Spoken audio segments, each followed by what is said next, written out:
Buffer solution, buffer capacity, all were completed. Okay. Is there any doubts from that?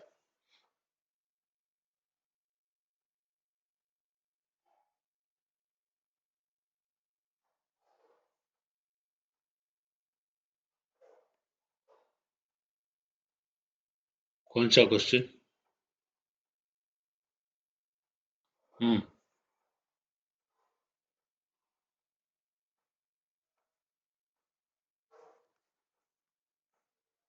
How many moles of sodium hydroxide can be added? 1 liter solution of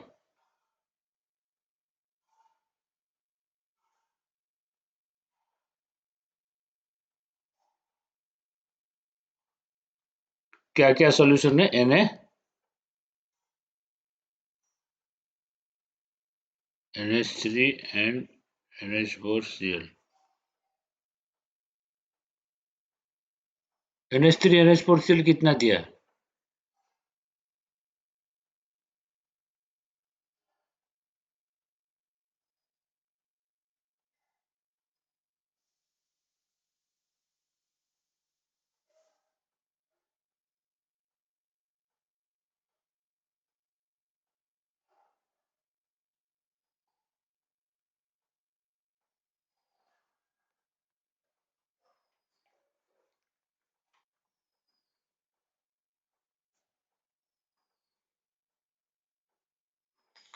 देखो ये 0.1 ये 0.1 लिया है तो ये buffer हो गया, ये हो गया बेस बफर। नहीं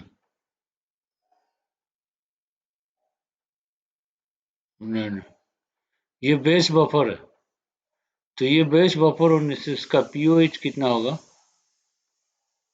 इसका पीओएच होगा पीकेबी। एनएओएच का मोल निकालना है, pKb plus log salt by base.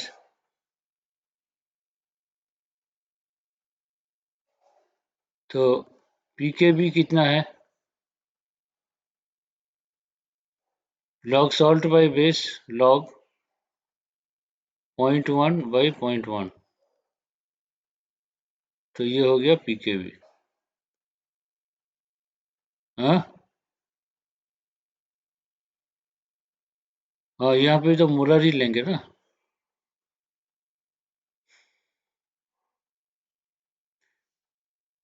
Moles नहीं, जो भी लो एक ही बात है, वॉल्यूम तो कैंसिल हो जाएगा ना।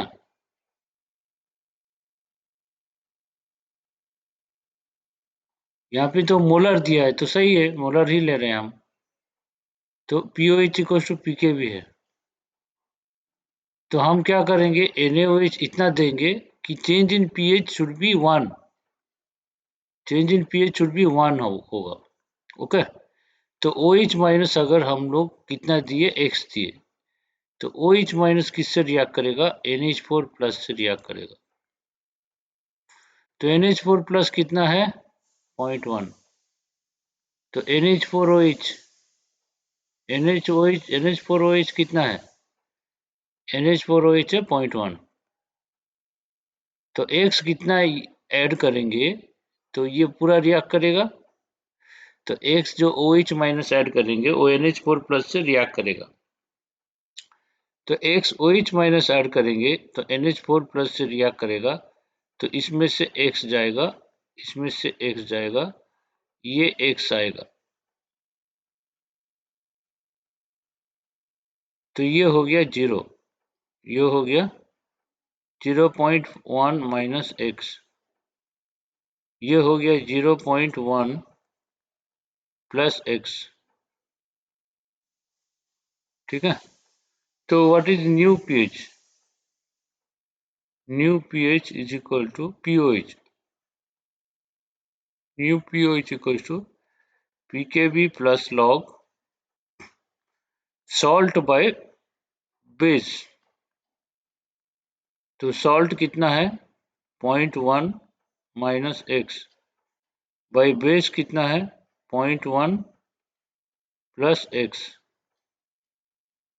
तो ये हो गया न्यू पीओएच। ओके, तो new pOH pKb plus log 0.1 minus X by 0.1 plus x.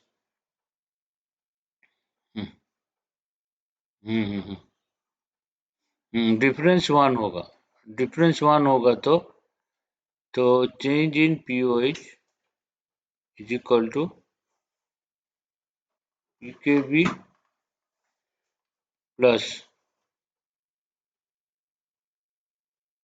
log 0.1 minus x divided by 0.1 plus x। ये माइनस पीकेबी, तो लेकिन ये तो कम होगा ना, OH माइनस ऐड करने से पीएच बढ़ेगा, पीओएच कम होगा, तो ये उससे कम है, तो ये दोनों का डिफरेंस लेना है हमें। तो ये चेंज होगा माइनस, अगर कम होगा तो माइनस, तो माइनस log 10 कर दो, तो is equal to log 0.1 minus X divided by 0.1 plus X. ठीक है, तो मतलब क्या होगा, मतलब ये सॉल्व करना है 0.1 plus X divided by 0.1 minus X is equal to 10।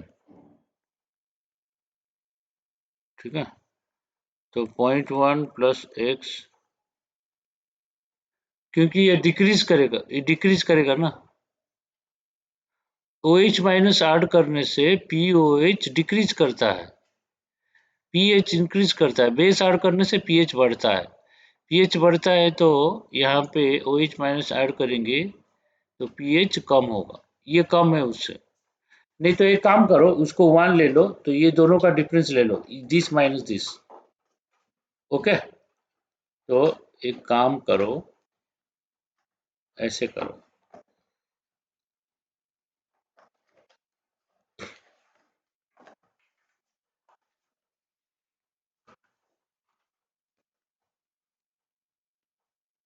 ऐसे करो, चेंज इन पीएच पीओएच होगा 1।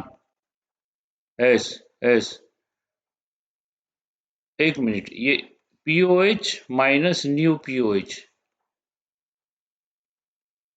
तो change in pOH 1 is equal to pOH कितना है पीकेबी माइनस ये कितना है pKb plus log 0.1 minus X by 0.1 plus X, ये हो गया, तो ये कैंसिल हो गया, तो minus log 0.1 minus X by 0.1 plus X, ये आएगा, तो log 10।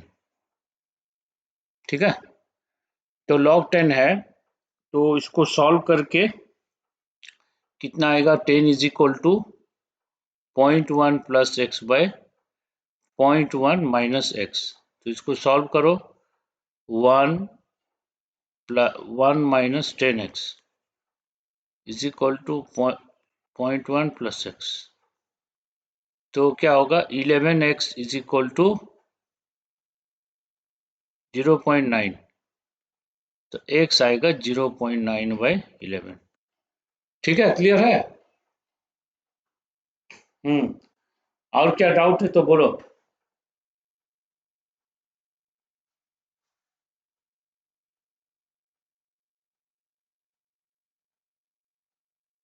Any more doubt is there?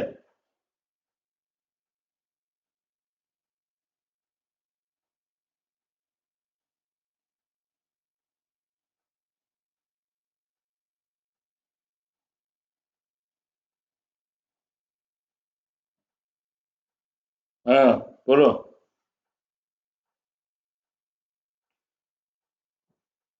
हम्म,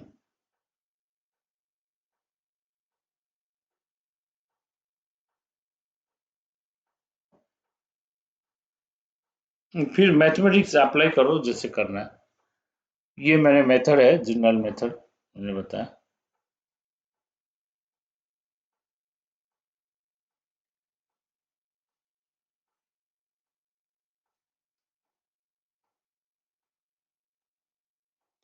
ठीक है, तो और स्टार्ट करते हैं नेक्स्ट, राइट। तो नेक्स्ट मैं बोल रहा हूं, एक क्वेश्चन दे रहा हूं जिसमें सब टाइप का कॉन्सेप्ट रहेगा। ओके, एक बढ़िया क्वेश्चन मैं लास्ट क्लास में दे रहा था, लेकिन मैंने बताया कि ये कवर नहीं हुआ। हाँ हाँ बोलो।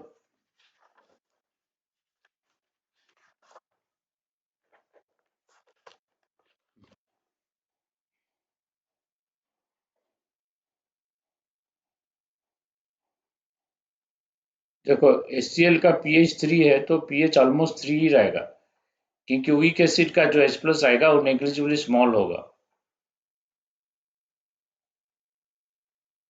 तो एक एक पढ़ा है ना, calculation of pH of strong acid and weak acid, वो वाला यूज करो, वो concept, calculation of pH of strong acid and weak acid. ठीक है, वो देख लो जो पैकेज में होगा। पैकेज में तो है, पैकेज में है, क्लास में पढ़ाया गया, वो देख लो एक बार, उसी से हो जाएगा। ठीक है, अब एक क्वेश्चन स्टार्ट करते हैं। Calculate pH of the following solutions. ये क्वेश्चन है, स्टैंडर्ड क्वेश्चन है, इसको करने से सब टाइप का कॉन्सेप्ट रिवीजन हो जाएगा। Calculate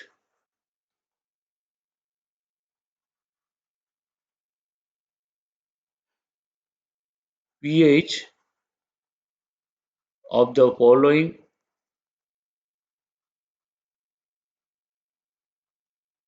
pH of the following solutions. Part 1, 50 ml of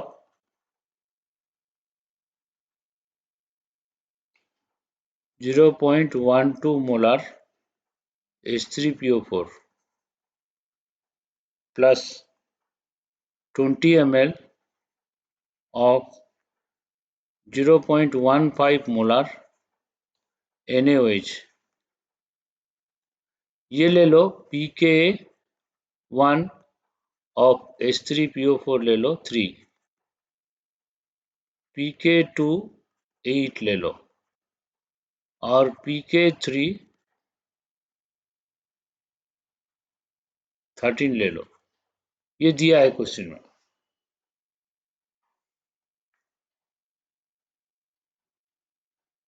8,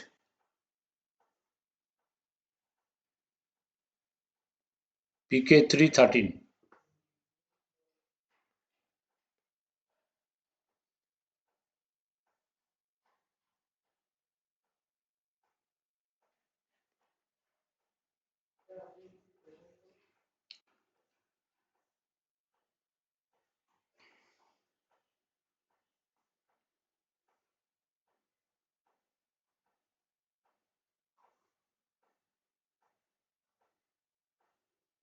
तो कैसे करना है,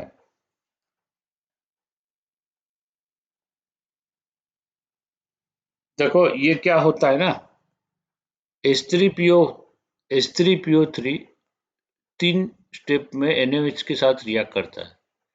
सपोज H3PO3 हम H3PO4 ले रहे हैं, इसका एन फैक्टर तो 3 है ना, तो ये अगर हम NaOH कम देंगे, लिमिटिंग रीजन देंगे, तो ये रिएक्शन ऐसे होगा, NaH2PO4, ओके, प्लस वाटर। अब अगर H3PO4 ले रहे, 2 NaOH ले रहे हैं, NaOH क्या कर रहे हैं, इससे ज्यादा ले रहे हैं, तो 2Na प्लस लेने से इसमें 2 हाइड्रोजन रिप्लेस होगा, इसमें एक Na लिए तो एक हाइड्रोजन रिप्लेस हुआ, इसमें Na2HPO4 2 हाइड्रोजन रिप्लेस हो सकता है, और इसमें 2H2 आएगा, तो 2 हाइड्रोजन आया, 2 H माइनस रिएक्ट करके 2H2 दिया। तो ये रिएक्शन भी हो सकता है। अगर H3PO4 अगर हम 3 NaOH दिए, 3 NaOH दिए, तो क्या होगा, इसमें 3 हाइड्रोजन रिप्लेस होगा, Na3PO4 और 3 हाइड्रोजन 3H प्लस, इसमें 3OH माइनस से रिएक्ट करके 3 वाटर आएगा। ठीक है, तो ये 3 टाइप का रिएक्शन हो सकता है। आप देखते हैं क्या क्या ले रहे हैं, कितना ले रहे हैं, उसका ऊपर डिपेंड कर रहा है। समझ में आया कि नहीं?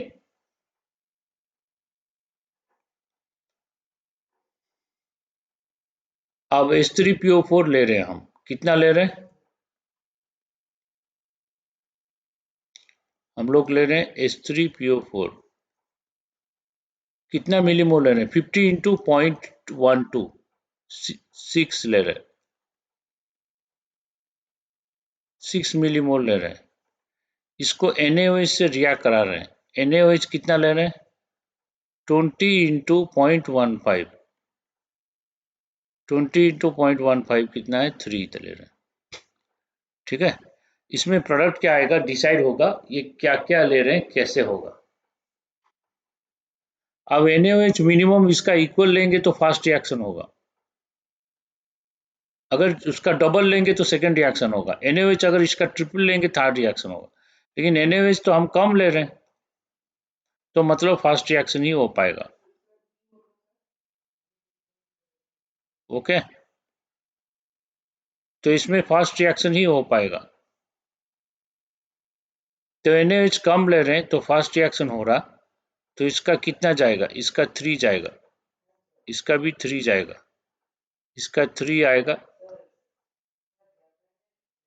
सेकेंड थर्ड के लिए NaOH सफिशिएंट है क्या? NaOH सेकेंड में डबल चाहिए, H3PO को डबल, अगर 12 मोल देंगे, 12 मिलीमोल होता तो सेकेंड होता, अगर 18 मिलीमोल होता तो थर्ड रिएक्शन होता, थर्ड ही होता।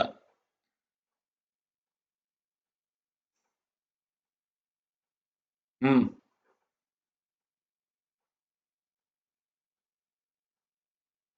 हाँ 18 का ऊपर देने से रिएक्ट होगा, NaOH बचेगा।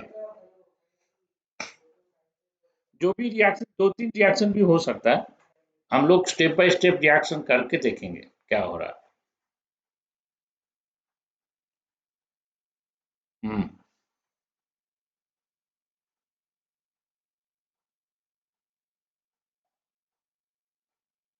NaOH 13 लेंगे, 13 लेने से सेकेंड होगा, फिर NaOH जो बचेगा इससे रिएक्ट करेगा। ठीक है, वो हम लोग सेकेंड थर्ड पार्ट में लेंगे, ये क्वेश्चन का 4-5 पार्ट है, उसको करके देखेंगे एक एक करके। अभी तो ये रिएक्शन होगा ना, इससे ज्यादा हो सकता है? बोलो, ये क्वेश्चन के लिए यही होगा, तो यही होने से ये कितना बचेगा? ये बचा 3, ये 0, और ये जो है ये 3 बन रहा, ये 3 बन रहा,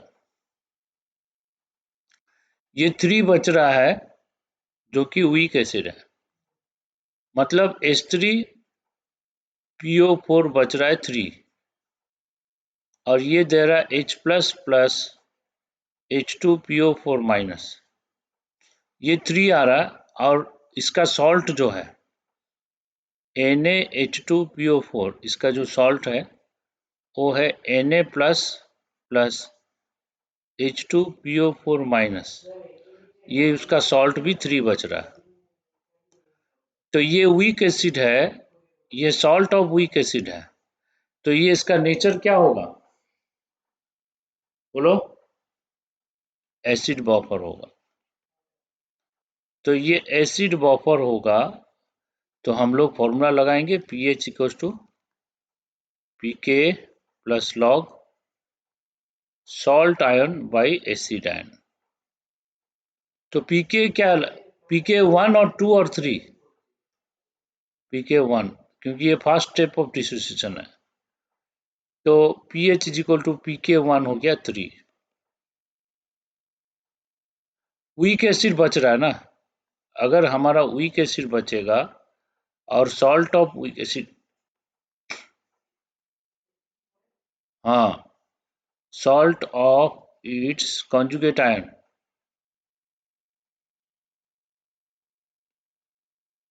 लेकिन सॉल्ट उसका कॉमन आयन होना चाहिए तभी तो बफर होगा। तो ये तो कॉमन आयन आ रहा है। तो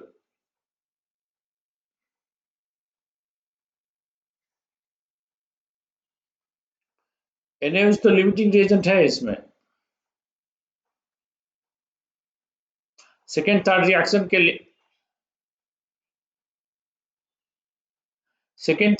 के लिए हमें NaOH ज्यादा लेना पड़ेगा।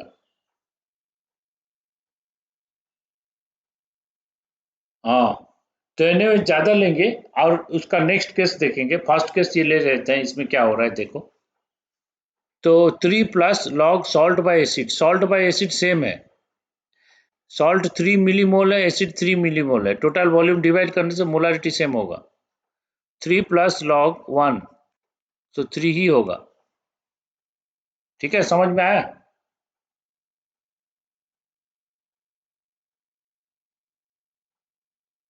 तो अभी हम क्या करते हैं, NaOH को बढ़ा देते हैं। तो ये समझ में आ गया, तो फिर नेक्स्ट हम सेकेंड पार्ट लेते हैं इसका।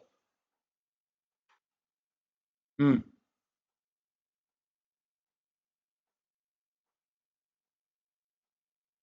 फर्स्ट रिएक्शन अगर NaOH मान लो मिनिमम इक्वल टू H3PO4 होगा या इससे लेस होगा तो फर्स्ट रिएक्शन ही होगा ना।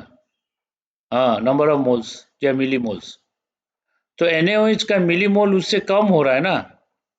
अब सेकेंड रिएक्शन कैसे करेंगे? सेकेंड करने के लिए मिनिमम इसका 6 इसका 12 तो होना चाहिए। 12 तो नहीं है, इसका डबल होना चाहिए। डबल है क्या? तो फास्ट रिएक्शन ही होगा। ठीक है, राइट। हम्म 4 मोल करने से अगर इसका ये 1 मोल ये 4 करेंगे तो थर्ड रिएक्शन होगा। तो थर्ड रिएक्शन के बाद ये बच जाएगा।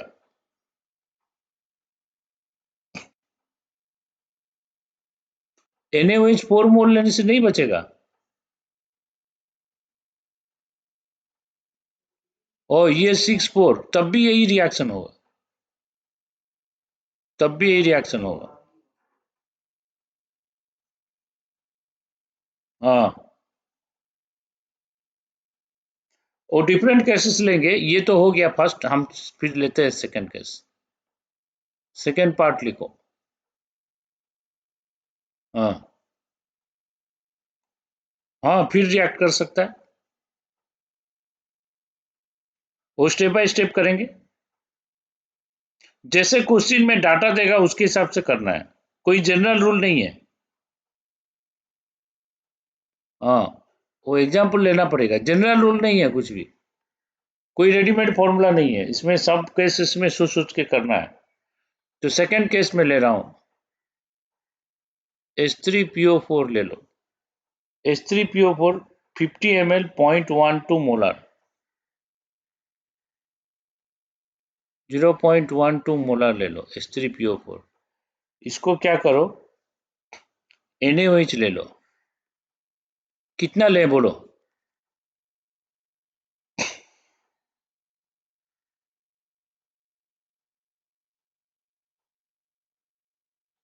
नहीं नहीं, ये तो हमारा 6 मिलीमोल हो गया।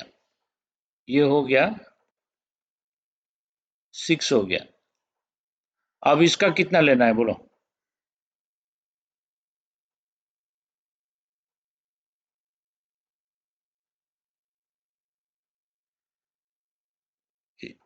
ट्वेंटी लेंगे इसको।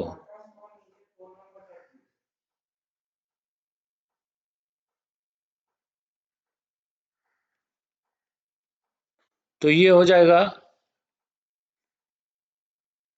20 × 0.2, ये हो गया 4। ठीक है। नहीं नहीं, जितना लेना है बोलो, एक चीज बोलो। 20.4। 8, ये 8 लेंगे। ठीक है, 8 ले लिए। ठीक है। तो ये अगर 8 लेंगे तो क्या होगा? तो ये 8 लेने से ये होगा, ये ज्यादा है लेकिन डबल नहीं है। तो ये अगर डबल होता तो सेकेंड रिएक्शन होता। अगर ट्रिपल होता थर्ड रिएक्शन होता। ये फर्स्ट रिएक्शन ही होगा। तो H3PO4 NaOH, तो ये देगा NaH2PO4 प्लस वाटर। ये हमारा 6 मिलीमोल लिए 8 लिए, ये 0 था, ये 0 था। तो रिएक्शन के बाद ये 6 गया, ये भी 6 जाएगा, ये 6 आएगा, ये भी 6 आएगा। अब कितना बचेगा करो, इसका 0 हो गया, इसका हो गया 2, इसका हो गया 6, इसका हो गया 6। क्लियर? और अब ये बच गया, ये एसिड है, ये एसिडिक सॉल्ट है और ये स्ट्रॉन्ग बेस है। तो ये एसिडिक सॉल्ट, ये स्ट्रॉन्ग बेस है, तो क्या होगा, NaH2PO4 जो है वो फिर से NaOH से रिएक्ट करेगा। ठीक है? तो ये जब फिर से NaOH से रिएक्ट करेगा, ये कितना लिए हम, 6 लिए, ये कितना लिए, 2 लिए, तो ये रिएक्ट करेगा, इसका तो ये डबल, इसका इक्वल 1 टाइम से भी कम है, तो फास्ट रिएक्शन होगा। तो NaOH इसका एक H को रिप्लेस करेगा, तो क्या देगा, Na2HPO4। तो NaOH इसका H को रिप्लेस किया, Na2HPO4 दिया, इसका H प्लस इससे रिएक्ट कर लिया OH माइनस से, कितना आया, वाटर। ठीक है? तो ये 0 था, ये 0 था, अब ये 6, ये 2 गया, ये 6 2 गया, तो इस दोनों का लिमिटिंग रिएजेंट कौन है, NaOH। तो इसका 2 2 जाएगा, ये 2 आएगा, ये 2 आएगा। तो रिएक्शन के बाद ये बचेगा 4, ये 0 हो गया, अब ये आ गया 2, ये आ गया 2। ठीक है? अभी क्या क्या है, अभी हमारे पास है NaH2PO4 है, और क्या है, Na2HPO4, ये दो हैं। अब ये दोनों मिला के क्या करेंगे बोलो,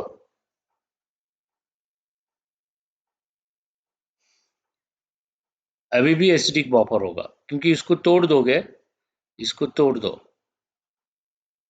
हाँ, Na plus plus H2PO4 minus होगा, इसको तोड़ दो, ये आएगा Na plus plus 2Na plus, इसमें 2Na plus plus HPO4 2 minus.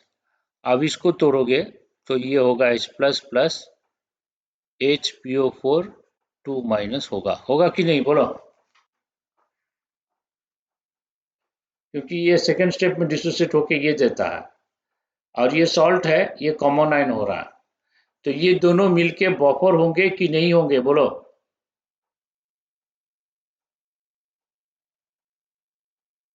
Na plus common से कोई मतलब नहीं है, हमें कॉन्जुगेट बेस कॉमन आना है। Na प्लस भी कॉमन है, हमें क्या है, conjugate base of weak acid should be common ion. ठीक है? तो ये होगा एसिडिक बफर। तो ये एसिडिक बफर है, तो इसका पीएच कितना होगा, इसका पीएच इक्वल टू पीके 1 2 और 3, टेल मी।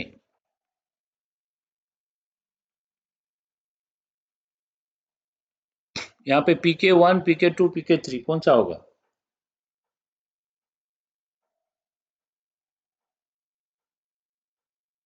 यहाँ पे H2PO4 माइनस वीक एसिड है, हाँ, H2PO4 माइनस है, ये तो सेकेंड स्टेप ऑफ डिसोसिएशन है ना, तो pK2 नहीं होगा, pK2 होगा ना, लॉग सॉल्ट बाय एसिड, ये हो गया हमारा एसिड, क्योंकि ये टूटा है तो एसिड की तरह टूट रहा, और ये सॉल्ट की तरह टूट रहा है, ये हो गया सॉल्ट। तो pK2 plus log salt by acid, salt क्या होगा 2 बाई टोटल वॉल्यूम कितना होगा 70,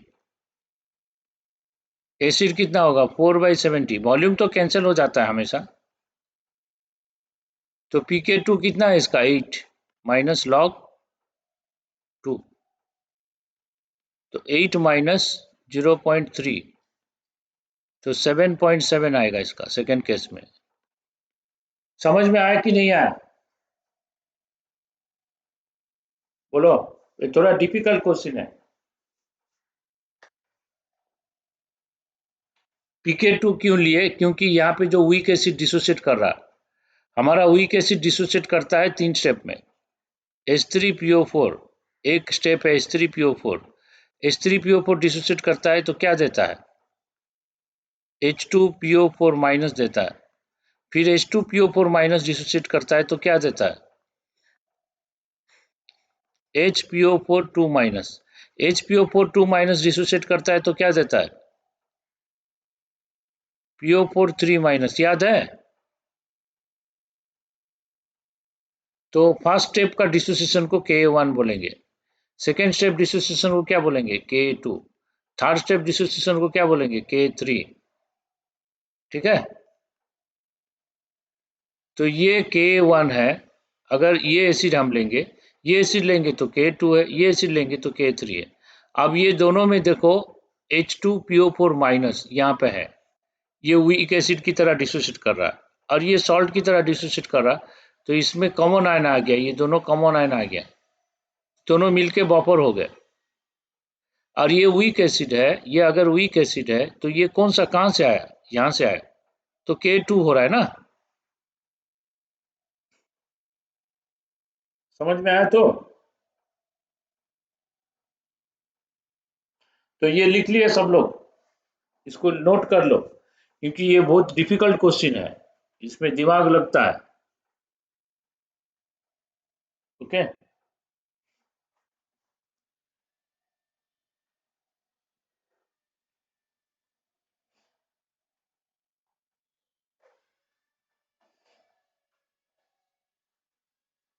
अब हम लोग क्या करेंगे, दोनों इक्वल ले लेंगे, H3PO4 NaOH दोनों इक्वल लेंगे तो क्या होगा बोलो। और जो लोग का कॉपी हो गया वो लोग ट्राई करो। अगर NaOH हम लोग लिए इक्वल, हाँ हाँ हाँ हाँ हाँ, सही है सही है, एपीप्रोटिक का यूज करेंगे। ये कॉपी कर लिए सब लोग? हाँ दिखा देंगे, ये कॉपी कर लो।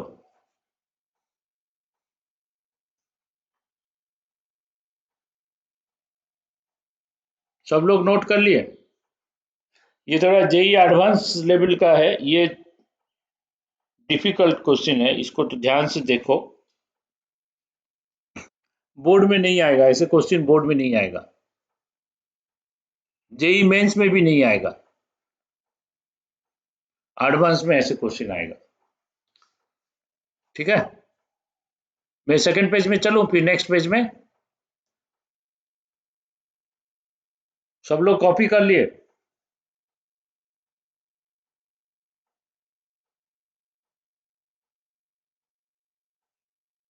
हाँ,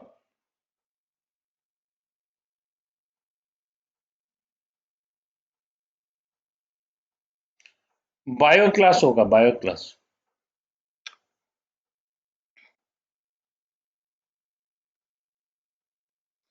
उसके बाद नेक्स्ट क्वेश्चन में लेता हूं। नेक्स्ट क्वेश्चन दिया है H3PO4 हम लिए, सेम लेंगे H3PO4 50 ml 0.12 मोलर। इसको क्या करो, NaOH से ट्रीट कराओ। NaOH कितना है? 40 ml 0.15 मोलर। इससे रिएक्ट करने से क्या होगा? ये कितना है? 50 इंटू 0.12, नंबर ऑफ मिलीमोल कितना है? 6। ये कितना है? 40 इंटू 0.15, ये भी 6 है। तो ये रिएक्शन होगा तो प्रोडक्ट क्या आएगा?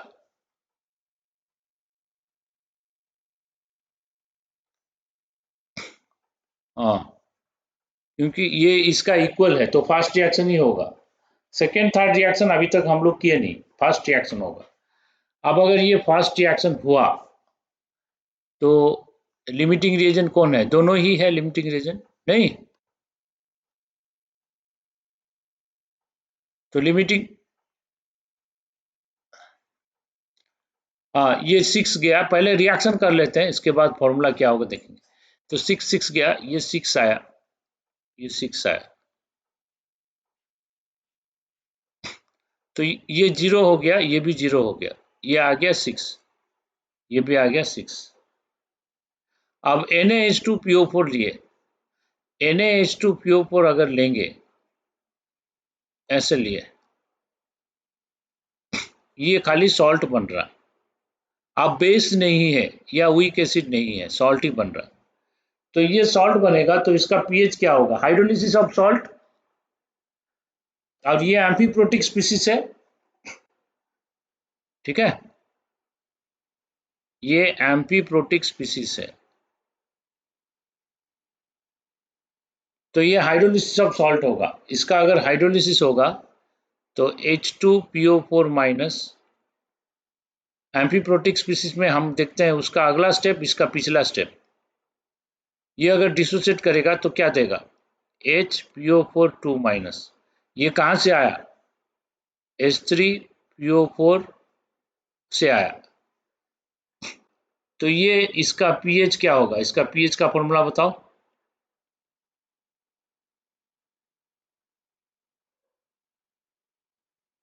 pK1 plus pK2 divided by 2, यही होगा, इसका फॉर्मूला होगा pK1 प्लस pK2/2।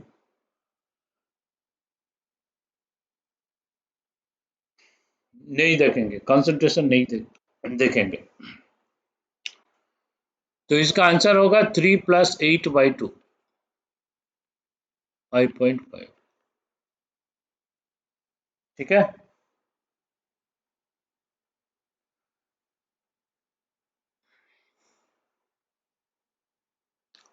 अब हम लोग क्या लिए, हम अभी तक तीन केस लिए जिसमें NaOH कम था और NaOH ज्यादा था, अब NaOH इक्वल है, याद आया। तो तीन केसेस लिए, NaOH कम, ज्यादा, इक्वल। अब एक काम करते हैं, NaOH हम लोग क्या करते हैं, डबल ले लेते हैं या डबल से ज्यादा लेते हैं, तो क्या होगा, ठीक है। तो 4 नंबर में लेता हूं, H3PO4 में लेता हूं, ये 50 ml, 0.12 मोलर है, मैं डबल लूंगा इसका NaOH, तो ये 6 से 12 लूंगा। 12 लेने से इसको क्या करो, 30 ml कर दो, 0.4 मोलर कर दो, ठीक है। तो इसका मैं इसका डबल लूंगा, तो ये कितना हो गया, 50 इंटू 0.12, इसका मिलीमोल कितना हो गया, 50 इंटू 0.12, 6 हो गया। इसका मिलीमोल कितना हो गया, 30 इंटू 0.4, 12 हो गया। ये अगर डबल लेंगे कौन सा रिएक्शन होगा, हाँ हाँ हाँ, H3PO4 प्लस 2NaOH होगा, सही है कि नहीं बोलो, क्योंकि इसका सफिशिएंट है, डबल है। तो ये जो आएगा, ये Na2, इसको 2H को रिप्लेस किया, तो Na2HPO4, Na2HPO4 आ गया, इसमें 2H जो आया, 2OH से रिएक्ट किया, 2 वाटर आ गया, ठीक है। तो ऐसे आया, तो ये हम 6 लिए, ये 12 लिए, ये 0, ये 0, तो रिएक्शन के बाद क्या होगा, इसका 6 जाएगा, इसका 12 जाएगा, और ये 6 आएगा, और ये 6, ये 12 आएगा, ठीक है। हाँ हाँ हाँ हाँ हाँ। तो ये Na2HPO4 अकेला है, मतलब ये किसके साथ नहीं है, तो ये एसिड बफर नहीं होगा, एसिड बफर के लिए सॉल्ट होता है और वीक एसिड होता है, ये अभी अकेला है, तो ये क्या होगा, ये अकेला है, मतलब ये वाला हम ले रहे हैं, ये वाला, तो ये यहाँ पे है, अकेला है, यहाँ पे है ये, ठीक है। Na2HPO4 को तोड़ने से HPO4 2 माइनस आएगा ना, तो ये सॉल्ट ऑफ एम्फीप्रोटिक स्पीसीज होगा। लेकिन इस केस में है तो ये K2, ये K3, ये K1 होता है ना। तो अभी इस स्टेज में है, तो इस स्टेज में क्या होगा, pH is equal to pK2 plus pK3/2।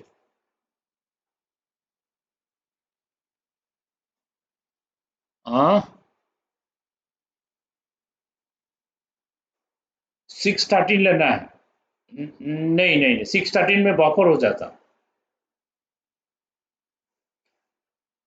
तो ये समझ में आया तो।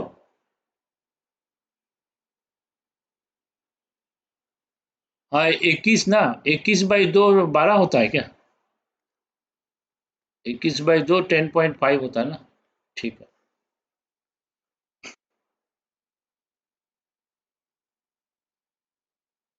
तो ये समझ में आ गया, फोर्थ केस समझ में आया। और फिफ्थ केस लेंगे हम। फिफ्थ केस में क्या करेंगे, डबल से ज्यादा लेंगे। ठीक है ना। हाँ? हम डबल से ज्यादा लेंगे, देखते हैं क्या होता है। तो ये अगर ये क्वेश्चन अगर समझ गए ना इस चैप्टर, ये आयनिक इक्विलिब्रियम कोई डिफिकल्ट नहीं होगा। अभी जो मैं क्वेश्चन बोल रहा हूँ ना, ये थोड़ा, हाँ, ये बफर को कवर करता है, सॉल्ट हाइड्रोलिसिस को कवर करता है, ये दोनों को कवर करता है। रिवीजन हो जाएगा। तो इसके बाद मैं ले रहा हूँ, इससे डबल से ज़्यादा ले रहा हूँ, तब देखते हैं क्या हो रहा है।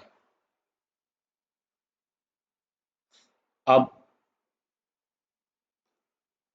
हाँ हाँ हाँ हाँ, ये 50 ml 0.12 मोलार रख दो इसको।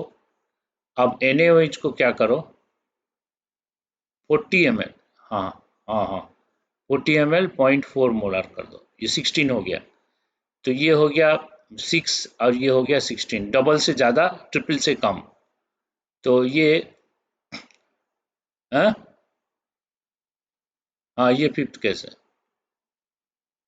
तो ये हो गया 50 × 0.12, ये हो गया 6, ये हो गया 40 × 0.4, ये हो गया 16। ओके। तो ये ट्रिपल से कम है, डबल से ज़्यादा है। तो ये रिएक्शन क्या होगा, H3PO4 प्लस 2NaOH, यही रिएक्शन होगा। ठीक है। सो 3 नहीं हो पाएगा, 3 के लिए 18 चाहिए, 18 तो नहीं है। तो 2NaOH रहेगा, तो Na2H, ये 2Na 2H प्लस को निकाल देगा, एक H रहेगा, Na2HPO4।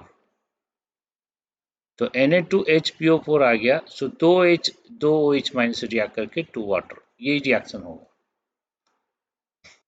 ठीक है। तो यही रिएक्शन होगा, तो ये हो गया 6 मिलीमोल, ये हो गया NaOH 16 मिलीमोल।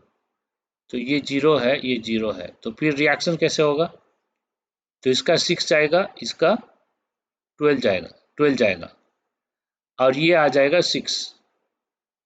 ठीक है। और ये आ जाएगा 6। तो रिएक्शन होने के बाद,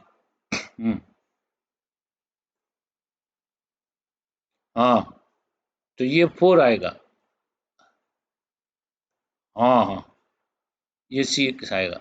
लेकिन स्ट्रॉन्ग बेस है और सॉल्ट ऑफ वीक एसिड है, तो ये खाली बफर नहीं होगा, स्ट्रॉन्ग बेस है, स्ट्रॉन्ग बेस इसको नहीं छोड़ेगा, ये एसिडिक है। तो ये एसिडिक है, तो ये फिर NaOH से रिएक्ट करेगा। तो Na2HPO4, अब Na2HPO4 जो बना, वो क्या करेगा, NaOH से रिएक्ट करेगा। ठीक है, कर देते हैं। तो ये 4 है, ये 6 है, तो NaOH से रिएक्ट करेगा, इसके पास एक ही रिप्लेसेबल हाइड्रोजन है। तो एक ही रिप्लेसेबल हाइड्रोजन है, तो एक ही मोल से रिएक्ट करेगा, तो आएगा प्रोडक्ट Na3PO4। तो H प्लस OH माइनस से वाटर होगा। तो ये 0 0 है इनिशियली, ये 6 4 है। तो आप बोलो क्या होगा। इसका चार्ज आएगा, इसका चार्ज आएगा, इसका 4 आएगा। हाँ देखते हैं। तो इसका टू बच गया, ये 0 हो गया, ये आ गया 4, ये आ गया 4। अब ये दोनों का मिक्सचर है, क्या क्या है? अभी हमारे पास है Na2H PO4, ये वाला है, तो इसको तोड़ देते हैं। 2Na plus plus HPO4 2 minus. अब HPO4 2 माइनस जो है, HPO4, हाँ ये H plus plus PO4 3 minus है। अब यहाँ पे ऑलरेडी Na3PO4 है, Na3PO4 है, ये सॉल्ट है, इसमें हाइड्रोजन नहीं है, एसिड नहीं है, सॉल्ट है। अब इसको तोड़ देंगे तो ये आएगा Na plus plus PO4 3 minus, मतलब यहाँ पे कॉमन आयन हो रहा है। तो ये दोनों मिक्सचर हम लेंगे तो ये क्या होगा, बोलो? एसिडिक वापर, सही है कि नहीं? तो ये एसिडिक वापर है, तो इसका पीएच कितना होगा? PH is equal to P के, कौन सा लेंगे? A213,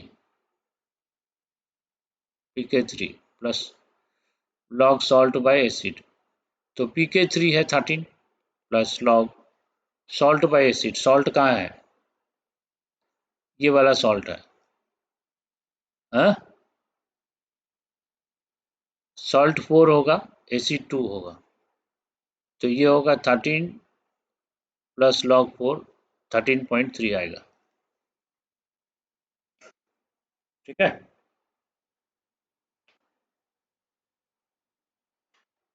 तो हम लोग क्या किए, हम लोग डबल से ज़्यादा लिए। अब हम लोग क्या करते हैं, ट्रिपल लेते हैं। ठीक है,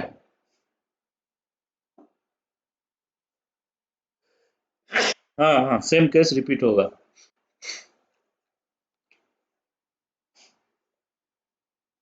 हाइड्रोलिसिस हो जाएगा, एग्जैक्टली, सही है, इसका मतलब समझ रहे हो? बिल्कुल बिल्कुल। हम्म। तो कुछ भी रिएक्शन होता है तो याद रखो, तो उसको सोच सोच के करना। हाँ, क्या चीज?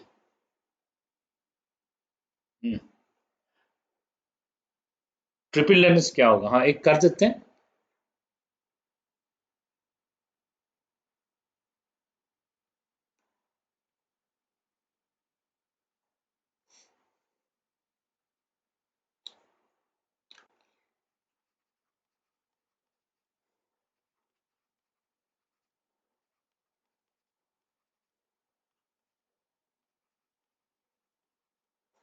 नहीं नहीं नहीं, बफर नहीं होगा, देखो।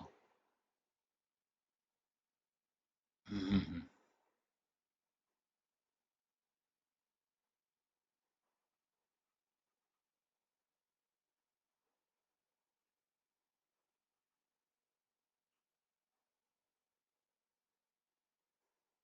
ऐसे लिए, तो ये हो गया हमारा 6, ये हो गया 20, तो इसका सफिशियंट है 3 आएगा।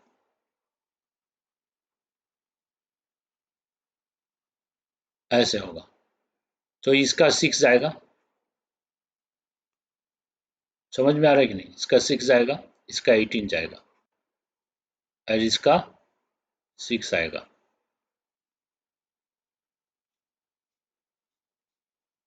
तो ये हो जाएगा 0, ये कितना होगा?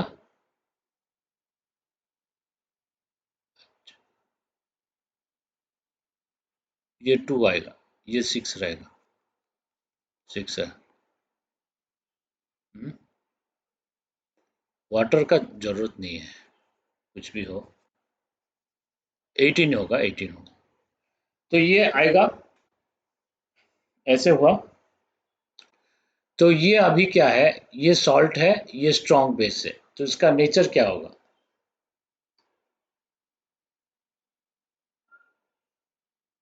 हम्म, ये बेसिक सॉल्यूशन होगा। ये है सॉल्ट है, स्ट्रॉन्ग बेस है, स्ट्रॉन्ग बेस है, और है सॉल्ट है। और ये एम्फीप्रोटिक है क्या? एम्फीप्रोटिक नहीं है, एम्फीप्रोटिक नहीं है। तो सॉल्ट है, सॉल्ट ऑफ वीक एसिड है, salt of weak acid, strong base. तो ये हाइड्रोलिसिस करते हैं इसका, इसका हाइड्रोलिसिस करेंगे लेकिन कोई फायदा नहीं होगा। PO3, PO4 3 माइनस ये वाटर से रिएक्ट करेगा,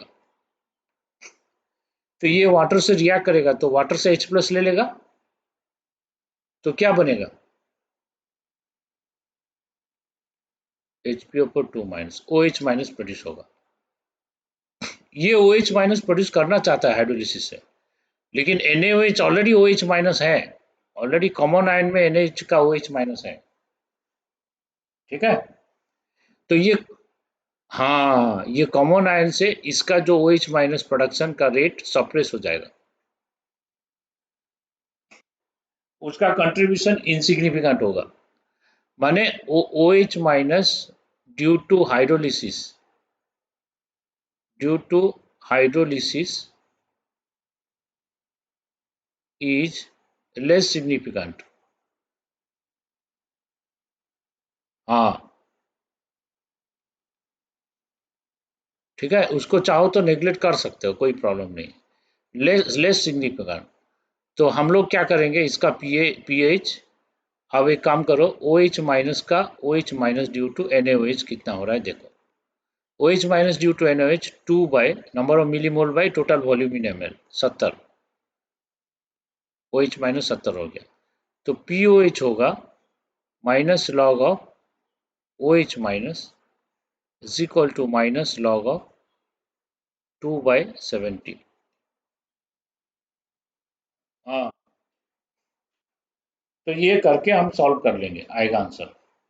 लेकिन OH माइनस का जो हाइड्रोलिसिस से आएगा उसको इग्नोर कर देंगे हम।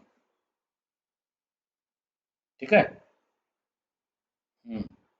हम कैलकुलेट कर सकते हैं, अगर OH माइनस कितना आ रहा है वो भी कैलकुलेट कर सकते हैं, लेकिन देखोगे वो 10⁻⁵ आएगा।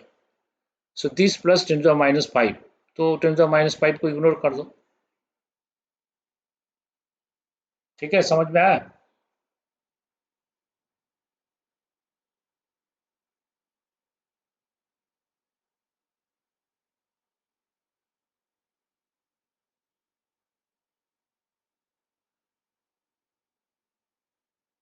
OH minus due to hydrolysis is less significant. OH minus due to hydrolysis is less significant.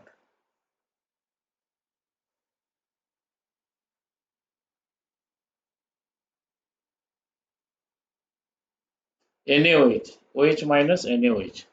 अच्छा, इसको मैं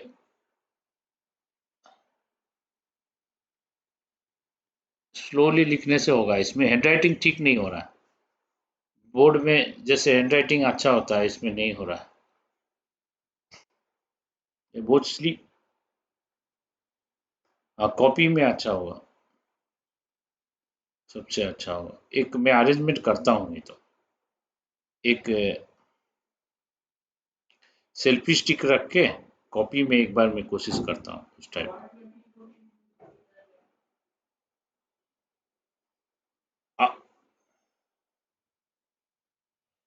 हाँ, ये ठीक है। इसमें ऑप्शंस बहुत है, इसको इरेज कर सकते हो, सेव कर सकते हो जी। Pen tablet, stylus pen tablet से सिस्टम। हाँ, उसमें स्लिप, नहीं नहीं, इसमें स्लिप कर रहा है मेरे पास जो पेन था। हाँ, इससे ना बहुत फ्रिक्शन कम है, फ्रिक्शन ज्यादा होने से थोड़ा ये होगा, पेन पेपर की तरह नहीं है, ये स्लिप कर रहा है, मेरे पास जो पेन है ना वो जल्दी जल्दी स्लिप कर रहा है। हाँ,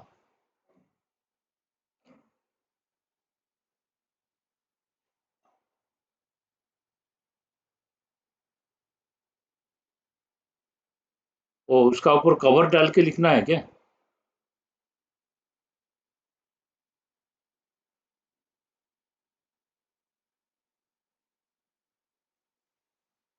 अच्छा अच्छा। तो टैब से किससे लिखते हो? वो जो सेलो टेप दिया है मैंने, उसका जो कवर दिया, कवर का ऊपर लिखना है क्या?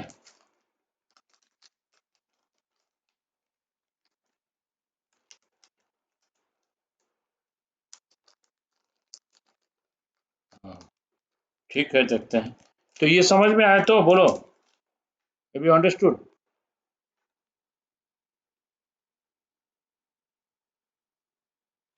हाँ,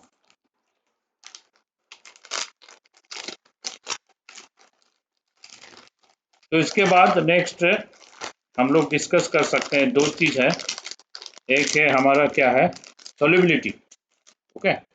दूसरा है titration curve and choice of indicator. ये दोनों चीज है अभी, उसको हम लोग अभी पढ़ेंगे। तो पहले बफर का क्वेश्चन को मैं भेजा था, असाइनमेंट देख लो, इसमें से है। बफर का क्वेश्चन मिल जाएगा। रुक जाओ, इसका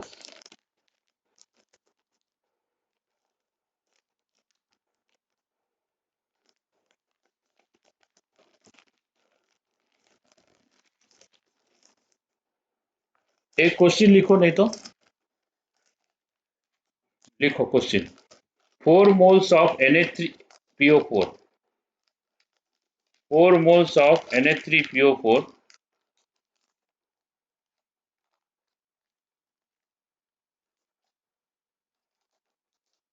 NaH2PO4, 3 mole of NaH2PO4 and 3 mole of Na2HPO4। हाँ, मैं लिख दूंगा। हम लोग क्या किए, नेक्स्ट पेज में चलते हैं। देखो, हाँ, ये देने से हैंड राइटिंग थोड़ा बेटर हो रहा। H3PO4 ले लो। H3PO4 लिया 3 मोल, प्लस Na2HPO4 लिया, Na2HPO4 लिया,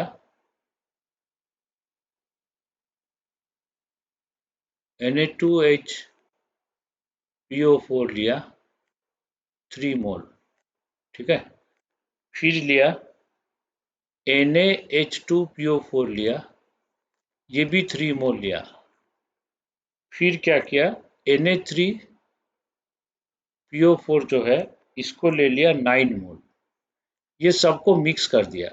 अब पीएच कितना होगा बोलो। ये एक बढ़िया क्वेश्चन है। तो मैं दे रहा हूँ इसका पीके वैल्यू। pK1 ले लो 3, pK2 ले लो 8 और pK3 ले लो 12 दिया है। इसमें इसमें 12 दिया है, क्वेश्चन में 12। तो ये 12 13 के आसपास होता है। तो ये तीन वैल्यू दिया है। तो क्या करेंगे, कैसे आएगा पीएच, कुछ सोचो।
वॉल्यूम 1 लीटर, वॉल्यूम नहीं चाहिए।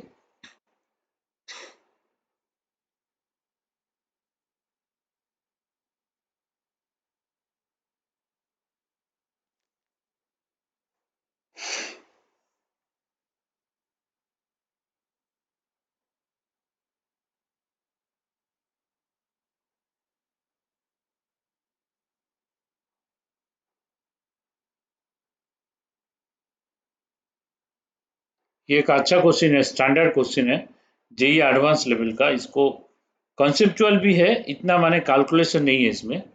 इसमें सोचने वाली बात है, thinking is involve, lots of thinking is involve. तो व्हाट टू डू।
न्यूट्रल हो जाएगा नहीं।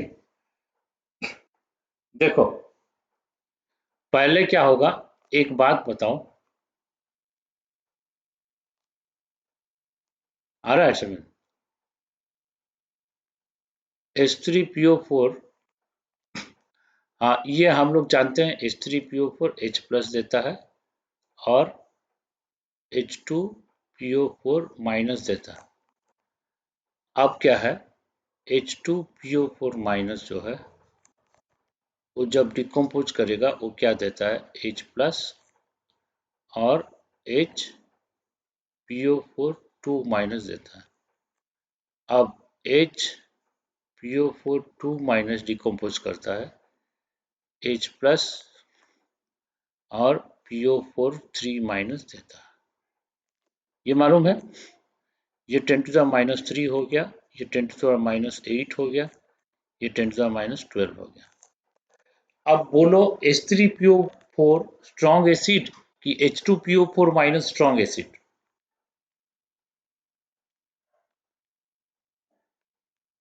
एसिडिक स्ट्रेंथ देखोगे तो ऑब्वियसली H3PO4 स्ट्रॉन्गर एसिड होगा, उसके बाद H2PO4 माइनस होगा, उसके बाद HPO4 2 माइनस होगा। सही है कि नहीं, बोलो। फर्स्ट स्टेप का डिसोसिएशन कांस्टेंट ज़्यादा है तो हम बोलेंगे H3PO4 H2PO4 माइनस से स्ट्रॉन्गर एसिड है, और H2PO4 माइनस HPO4 3 माइनस से स्ट्रॉन्गर एसिड है। ऐसे बोलेंगे कि नहीं बोलेंगे, बोलेंगे कि तो। अगर बेसिक स्ट्रेंथ देखेंगे, हम लोग एसिडिक स्ट्रेंथ देख लिए, अब बेसिक स्ट्रेंथ देखेंगे तो बेसिक स्ट्रेंथ जो है वीकर एसिड, हाँ stronger acid has week conjugate base. तो बेसिक स्ट्रेंथ, इसका बेसिक स्ट्रेंथ अगर देखेंगे, इसका बेस जो है ये है, तो H2PO4 minus lesser than HPO4 2 minus lesser than PO4 3 minus. मतलब PO4 3 माइनस स्ट्रॉन्ग बेस होगा। हमारा सबसे स्ट्रॉन्ग बेस कौन होगा, सबसे स्ट्रॉन्ग बेस होगा PO4 3 माइनस। ठीक है, सबसे स्ट्रॉन्ग बेस हो गया PO4 3 माइनस। और सबसे स्ट्रॉन्ग एसिड कौन हो गया, H3PO4। इज इट क्लियर, बोलो। हाँ, अब ये सबको मिला देंगे तो सबसे जो स्ट्रॉन्ग एसिड है वो स्ट्रॉन्ग बेस से रिएक्ट करने को चाहेगा। जो स्ट्रॉन्ग एसिड है वो स्ट्रॉन्ग बेस से रिएक्ट करना चाहेगा, सही है। सबसे पहले किसका रिएक्शन क्या होगा वो देख लेते हैं। सबसे पहले रिएक्शन होगा H3PO4 प्लस PO4 3 माइनस। समझ में आया कि नहीं? क्वेश्चन में देखो, सबसे स्ट्रॉन्ग एसिड सबसे स्ट्रॉन्ग बेस से रिएक्ट करेगा, है कि नहीं? तो स्ट्रॉन्ग एसिड H3PO4 हो गया, वो है 3। ये कितना है? 9 है। तो ये दोनों का रिएक्शन होगा तो ये प्रोटॉन देगा तो ये प्रोटॉन लेगा। तो ये प्रोटॉन देने से क्या आ रहा है? ये H2PO4 माइनस आ रहा। ये प्रोटॉन लेने से क्या आ रहा? वो भी दे रहा है H2PO4 माइनस। सही है कि नहीं? सही है तो हाँ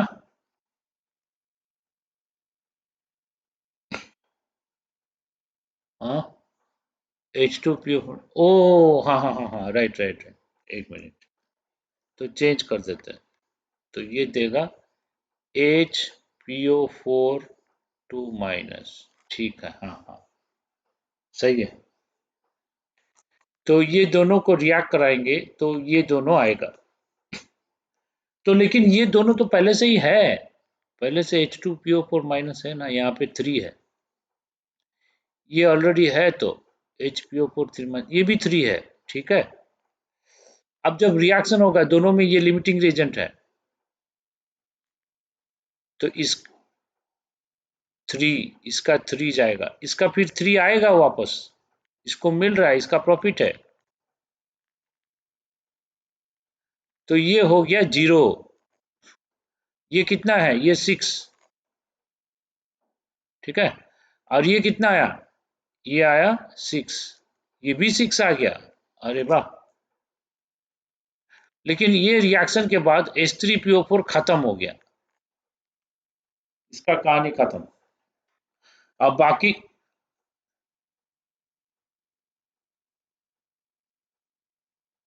हाँ, तो अभी देखो, ये रिएक्ट कर रहा है तो ये 0 हो गया, क्योंकि रिएक्शन में ये पूरा स्ट्रॉन्ग एसिड है, सब में से स्ट्रॉन्ग एसिड है, तो रिएक्ट कर लिया, 0 हो गया।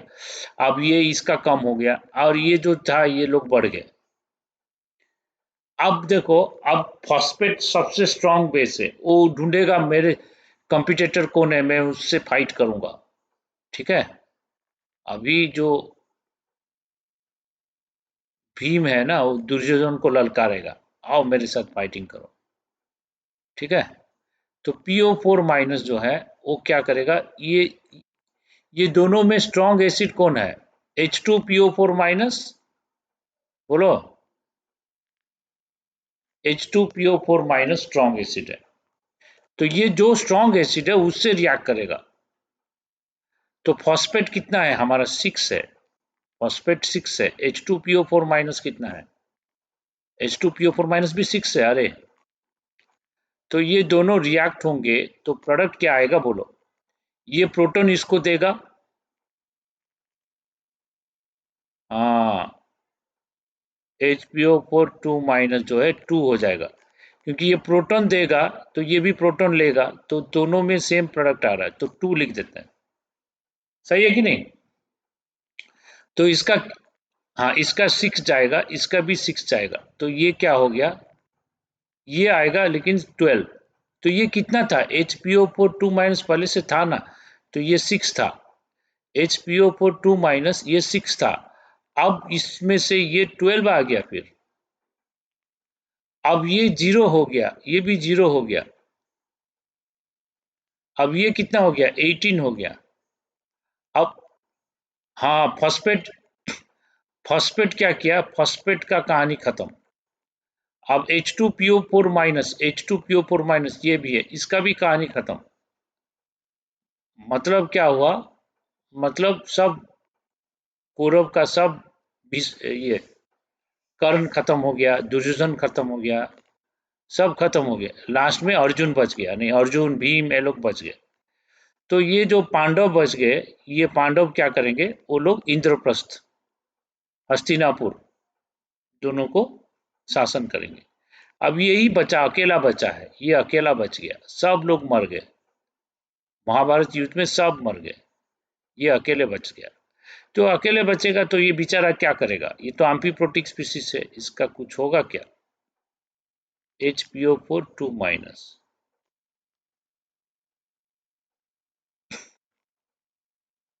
हाँ, तो ये क्या कहाँ से आया, H2PO4 माइनस से, ये एम्फीप्रोटिक होगा, PO4 3 माइनस है। तो ये जो आया, ये आया K2, ये आया K3, तो इसमें क्या होगा, pH is equal to PK2 plus PK3 by 2 होगा। मतलब क्या होगा, 8 प्लस 12 बाई 2, कितना आ रहा आंसर, 10 आ रहा। तो समझ में आया क्वेश्चन, अच्छा क्वेश्चन है ना। हाँ, कंपेयर करके सोच सोच के करना है।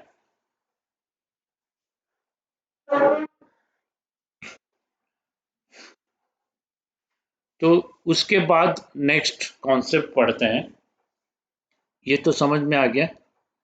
उसके बाद नेक्स्ट लिखो,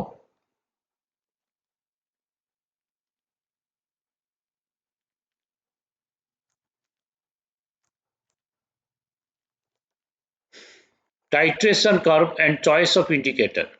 okay, titration curve and choice of indicator. हाँ, इसका स्क्रीन देने से अच्छा हैंड राइटिंग हो रहा।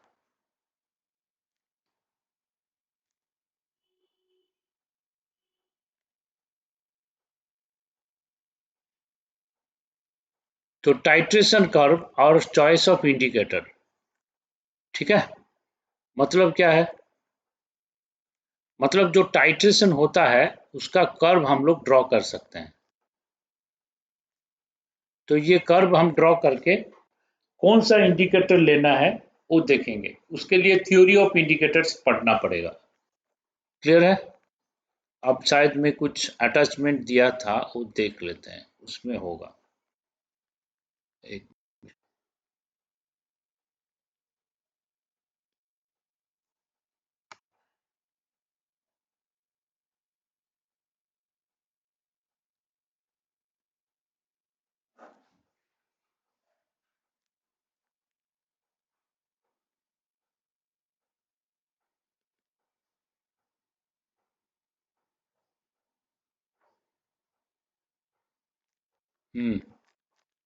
अभी किताब दिख रहा है, वो फिटजी का पैकेज, फिटजी का पैकेज बीजी बोलता हूँ।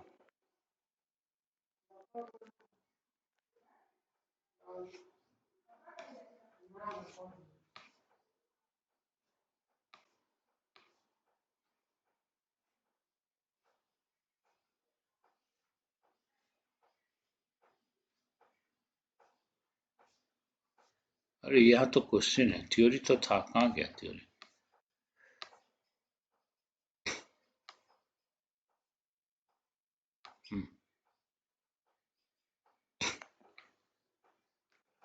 अब देखो, इंडिकेटर क्या है, इंडिकेटर नॉर्मली होता है वीक ऑर्गेनिक एसिड और weak organic base. Okay, indicators are weak organic acid and weak organic bases which can show the end point of the reaction by changing its color. Okay, तो कोई indicator लोगे तो acidic medium में एक colour रहेगा, basic medium में एक colour रहेगा। तो जब रिएक्शन कंप्लीट हो जाएगा, तो जब एसिड बेस से रिएक्ट कर रहा है, एसिड बेस में चेंज हो जाएगा, तो ये बेस मीडियम का कलर दे देगा, एसिड में ये एसिड का मीडियम का कलर रहेगा। तो ऐसे इंडिकेटर कलर चेंज करके अपना एंड पॉइंट दिखाता है रिएक्शन का। समझ में आया। Indicate indicator shows the equivalent point of a reaction by changing its color, that is the indicator. Okay, actually indicator क्या होता है, वीक ऑर्गेनिक एसिड या बेस होगा जिसका कलर होगा। ऐसे नहीं कि कोई भी ऑर्गेनिक एसिड बेस हम ले लेंगे उसको इंडिकेटर के रूप में यूज कर सकते हैं, नहीं। इंडिकेटर उसको लेंगे जिसका कलर होगा, एसिडिक मीडियम में एक कलर होगा, बेसिक मीडियम में एक कलर होगा। ठीक है। तो इसमें भी ओस्टवाल्ड डाइल्यूशन लॉ हम लोग अप्लाई कर सकते हैं। कोई भी इंडिकेटर हम लोग रख रहे हैं, मान लो इंडिकेटर HIN हम रख रहे हैं।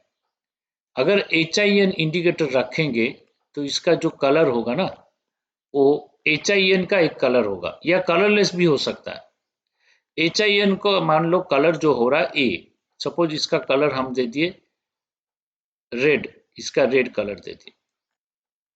और HIN जो वीक ऑर्गेनिक एसिड है तो पूरा डिसोसिएट नहीं होगा। ये जब डिसोसिएट होगा H+ या H3O+ देगा और IN- देगा। एक्चुअली IN- का एक पर्टिकुलर कलर होता है। तो IN- का जो कलर होगा वो कलर सपोज हो गया ब्लू, ये हो गया ब्लू, तो इसको दिया है कलर बी। इसका कोई कलर का नाम नहीं दिया, कलर ए कलर बी दिया है। ठीक है। तो कोई भी इंडिकेटर अगर रखते हैं, वो क्या करता है, दोनों के बीच में इक्विलिब्रियम में रहता है। मतलब जो वीक एसिड है HIN, वो क्या करता है, H प्लस IN- के बीच में इक्विलिब्रियम में रहता है। सही है, सही है कि नहीं, बोलो। तो मेरे मेरे पास 3 क्वेश्चन है। ठीक है, इंडिकेटर हम यूज कर रहे हैं, कोई बात नहीं है। 3 क्वेश्चन है। क्वेश्चन नंबर 1, क्या हम लोग 2 अलग अलग इंडिकेटर यूज करके एक टाइट्रेशन करेंगे तो रिजल्ट सेम आएगा, बोलो।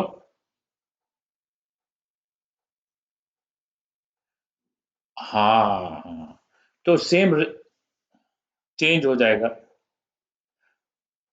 अलग आएगा, थोड़ा थोड़ा चेंज होगा। वो क्यों हो रहा है वो एक देखेंगे। नंबर 2, जितने भी इंडिकेटर होते हैं उसका एक पीएच रेंज होता है। ठीक है। मतलब पीएच रेंज है, इंडिकेटर का पीएच रेंज होगा। वो पीएच रेंज जो है,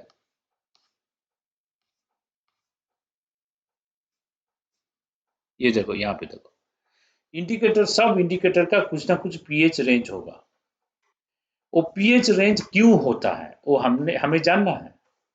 वो पीएच रेंज कैसे आया वो भी जानना है।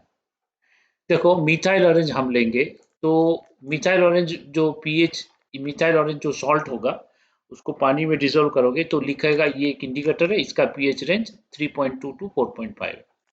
मतलब 3.2 से पहले एक कलर दिखाएगा। समझ में आ रहा है कि नहीं। 3.2 से पहले ये एक कलर दिखाएगा। ओके।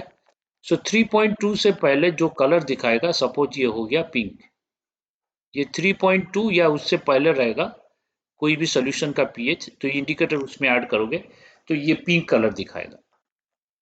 और 4.5 या उससे ज्यादा लोगे ये दिखाएगा येलो कलर।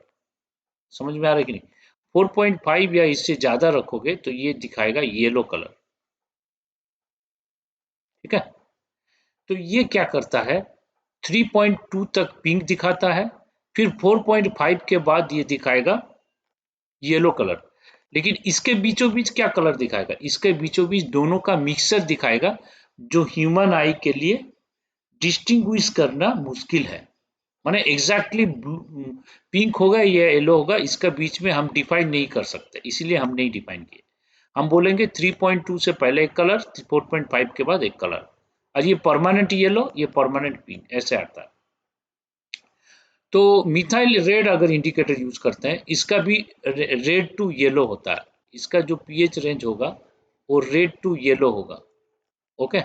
मतलब 4.4 से पहले ये रेड कलर दिखाएगा, ये पहले रेड दिखाएगा। इससे कम पीएच में रहेगा तो ये इंडिकेटर कलर हो जाएगा रेड। और 6.5 या उससे ज्यादा अगर लेंगे तो ये हो जाएगा येलो कलर, ये येलो कलर दिखाएगा इंडिकेटर। समझ में आ रहा है। इसके बीचों बीच जो कलर दिखाएगा दोनों का मिक्सचर होगा, तो ह्यूमन आई के लिए डिटेक्शन इजी नहीं है, तो हम इसको डिफाइन नहीं किए। इससे ज्यादा ये कलर, इससे कम ये कलर। ठीक है।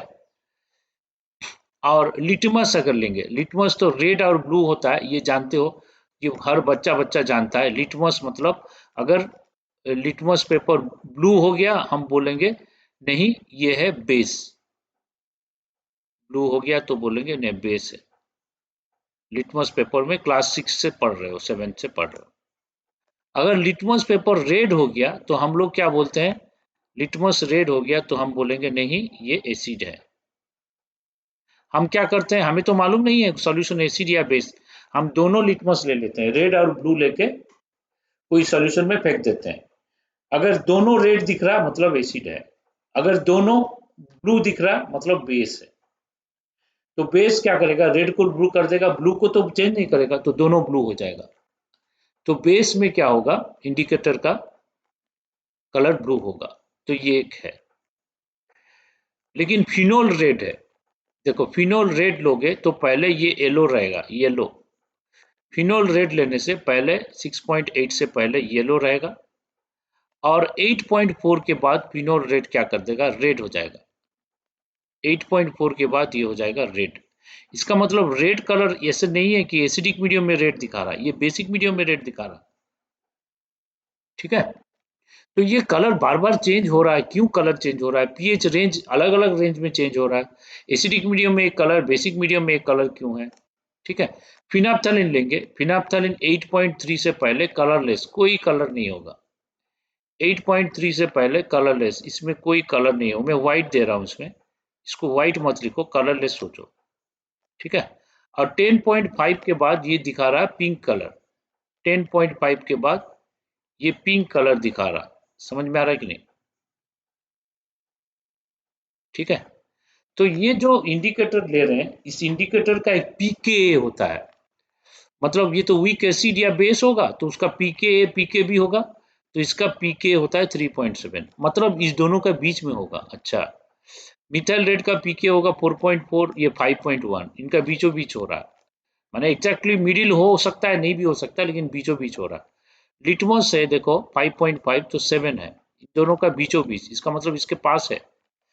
तो फिनोल रेड जो है ये 7.8, और फिनाप्थलीन जो है 9.6।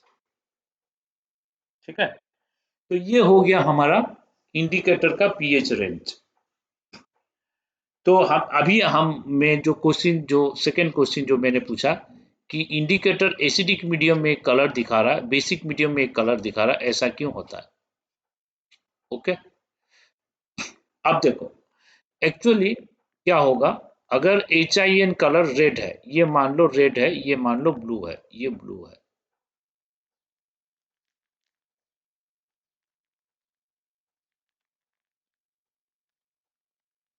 ये है ब्लू, और HIN का कलर मान लो रेड है, कुछ भी कलर हो सकता है, जो उसका कैरेक्टरिस्टिक कलर होगा वही होगा, ये रेड है। लेकिन रेड कलर ब्लू कलर दोनों रहेगा, इक्विलिब्रियम रखेंगे तो दोनों रहेगा, लेकिन परमानेंट रेड तभी आएगा जब HIN IN माइनस से ज्यादा होगा। मतलब क्या है, अगर मैं फिर उस पेज में जाता हूं, क्योंकि वर्किंग उसमें अच्छा होगा। कहाँ क्या, एक मिनट,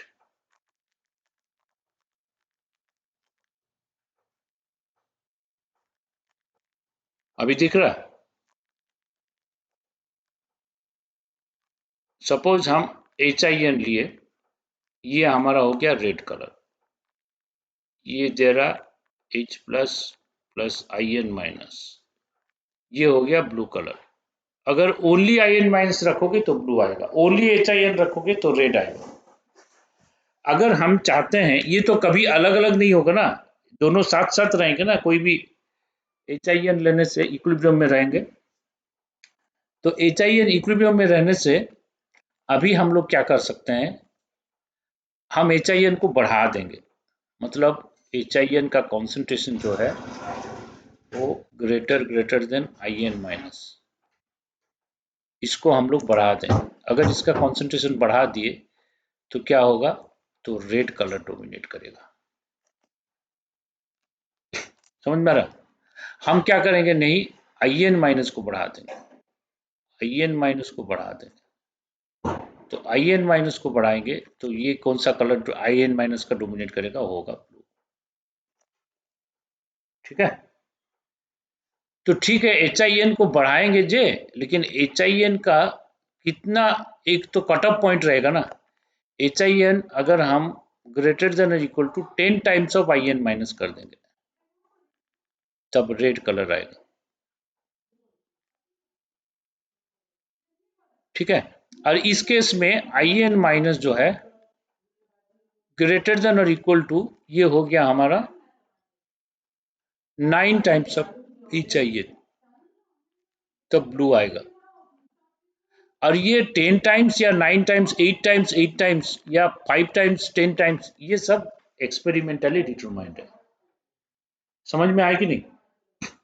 ये उसका कट ऑफ पॉइंट है, मतलब मिनिमम 10 टाइम्स होगा या 12 टाइम्स, 15 टाइम्स, 20 टाइम्स होगा, तब रेड कलर आएगा।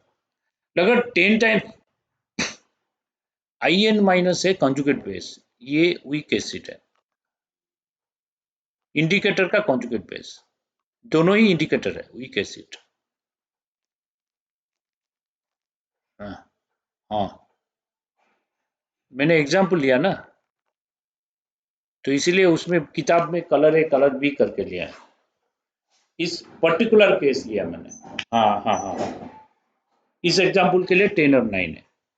कुछ और एग्जाम्पल के लिए 20 10 हो सकता है, 20 15 हो सकता है। तो ये वैल्यू वैरी करेगा इंडिकेटर टू इंडिकेटर। मैंने ले लिया से, मतलब कोई एक वैल्यू लेना है हमें समझने के लिए। ठीक है, ऐसे होगा। तो मतलब क्या है, ये जो first case for red colour, तो हम लोग क्या लेंगे फॉर रेड कलर, देखिए रेड कलर के लिए हमारा क्या होगा, I N minus by H I N कितना हो रहा है, I N minus by H I N 1 by less than और इक्वल टू 1/10 हो रहा है। हो रहा है कि नहीं, बोलो, टेल मी। हो रहा है। तो ये जो, ये दोनों रहेंगे, ये बफर जैसे काम करेंगे। तो ये जो दोनों रहेगा सॉल्यूशन में, इसके लिए बफर जैसे होगा, तो इसका पीएच कितना होगा देखते हैं। PH is equal to P K indicator जो कि मैंने दिखाया था, plus log I N minus by H I N.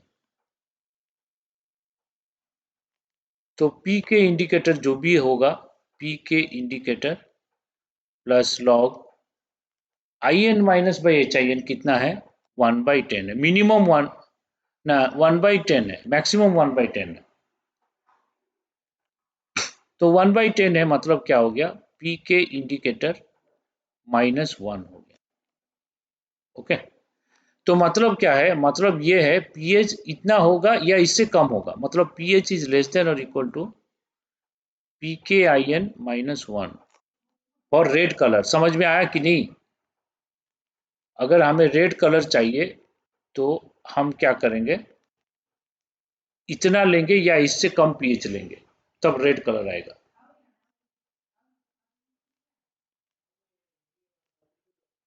ठीक है, अब हम चाहते हैं नहीं नहीं ब्लू कलर आए। हाँ, दूसरे के लिए करेंगे। दूसरे के लिए I N minus by H I N greater than equal to कितना आ रहा है देखते हैं, I N minus by H I N. तो I N minus by H I N greater than और इक्वल टू 9 आ रहा है। तो I N minus by H I N आ रहा है ग्रेटर देन और इक्वल टू 9। तो हम लोग क्या कर सकते हैं, इसका पीएच क्या होगा, P K indicator plus log I N minus by H I N. तो P K indicator plus log I N minus by H I N क्या है, 9 हो गया। तो लॉग 9 कितना होता है, हाँ ग्रेटर देन और इक्वल टू, तो हम इक्वल टू ले रहे हैं, तो लॉग 9 कितना होता है,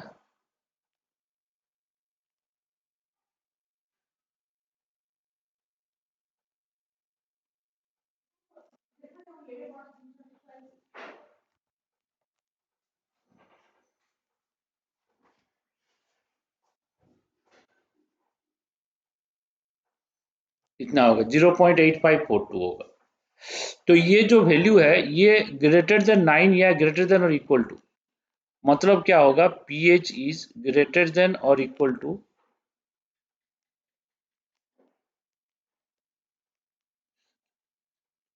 9542 ना, ठीक है। तो ये होगा, हाँ, पी के इंडिकेटर प्लस 0.9542, इतना होगा। समझ में आया कि नहीं, बोलो।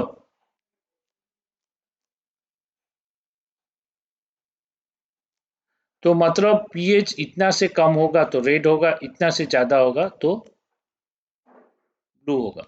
मतलब हम रेंज लिख दिए इधर, इधर पीके है,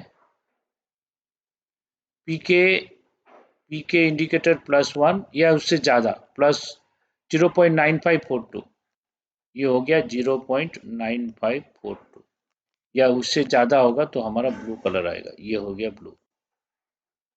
समझ में आया। और अगर पी के इंडिकेटर -1 हो रहा, पी के इंडिकेटर -1 हो रहा या इससे कम आ रहा, तो कौन सा कलर आ रहा, रेड आ रहा। ये दोनों कलर चेंज हो सकता है और दोनों का जो रेशियो चेंज हो सकता है, तो इसका पीएच रेंज चेंज हो सकता है। समझ में आया कि नहीं, क्लियर।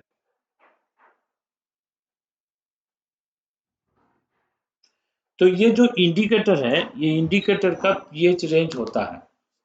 तो ये पीएच रेंज इसलिए होता है क्योंकि एक कलर का डोमिनेंसी के लिए उसका रेशियो कुछ होगा, दूसरा कलर का डोमिनेंसी के लिए और एक रेशियो होगा, उस रेशियो से उसका पीएच रेंज डिसाइड होता है। अब क्लियर हुआ।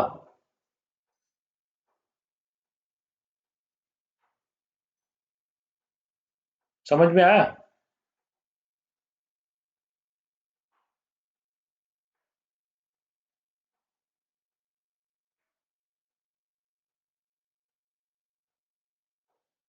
तो नोट कर लिए।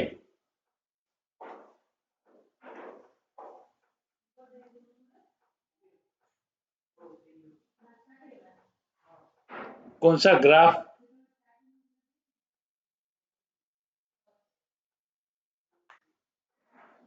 हाँ, ओ पी के एन बीच में रहेगा, और हाईएस्ट वैल्यू जिसके बाद ब्लू कलर आएगा वो पी के एन प्लस 0.9542, और लोएस्ट वैल्यू जिसमें रेड कलर आएगा उससे कम होगा तो पी के आई एन -1 हो रहा।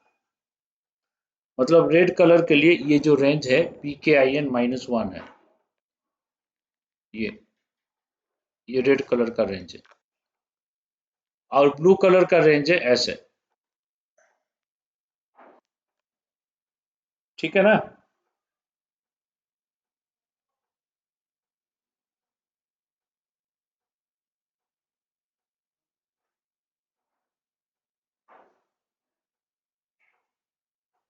सही है तो, इज इट क्लियर। अब क्वेश्चन ये है कि एसिडिक मीडियम में कलर दे रहा है, बेसिक मीडियम में कलर क्यों दे रहा है। नेक्स्ट देखो, नेक्स्ट देखो, एच आई एन क्या कर रहा है, ये इक्विलिब्रियम में रहेगा H plus plus I N minus. अगर हम क्या किए, if acidic medium is given, if acidic medium is given,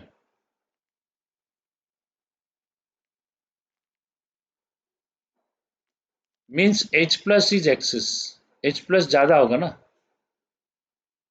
H plus अगर ज्यादा होगा तो बाई ली चैटर्लीज प्रिंसिपल क्या होगा, अगर H प्लस ज्यादा होगा तो इक्विलिब्रियम शिफ्ट बैकवर्ड और not, tell me. Equilibrium shifts backward. अगर बैकवर्ड शिफ्ट हुआ तो उसका मतलब क्या हुआ, एच आई एन जो कॉन्सेंट्रेशन है वो आई एन से ज्यादा हो गया।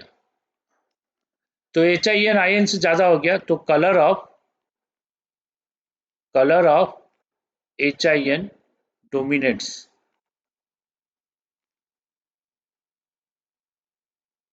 ठीक है, समझ में आया।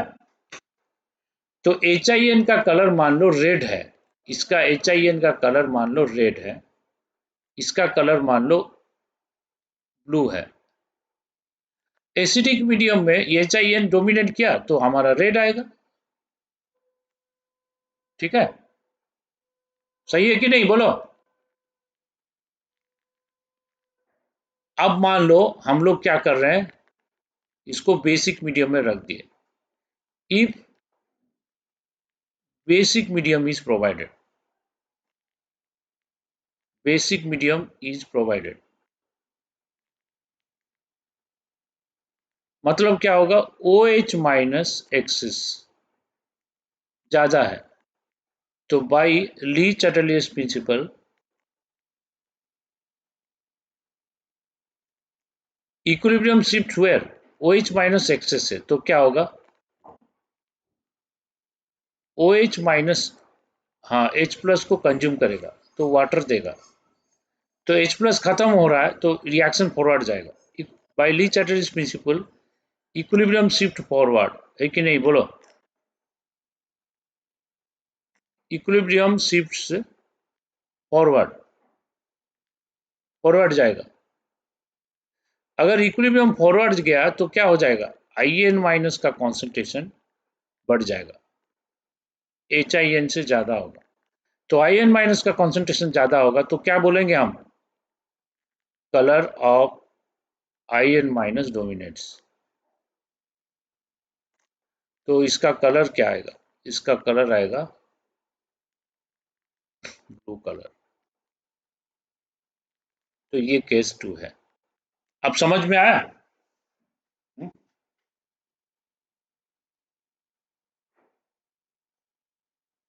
बेसिक मीडियम में एक्सेस होगा ना, बेसिक मतलब क्या है, OH माइनस H प्लस से ज्यादा है, एसिडिक मतलब H प्लस ज्यादा है ना, तो जो ज्यादा है वही तो काम करेगा।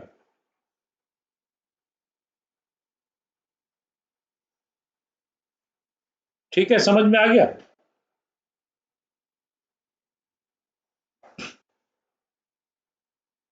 ठीक है, अब टाइट्रेशन कर्व लेते हैं, टाइट्रेशन नेक्स्ट देखो।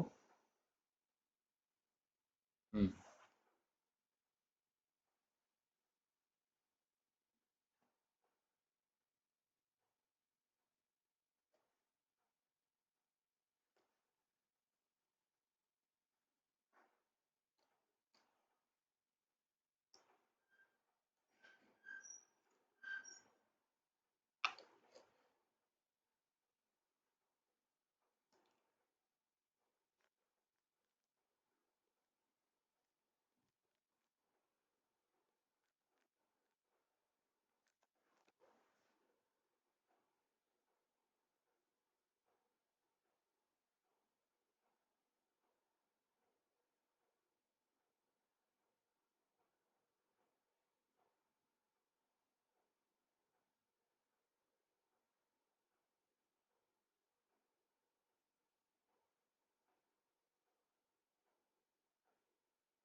नेक्स्ट लिखो टाइट्रेशन कर्व।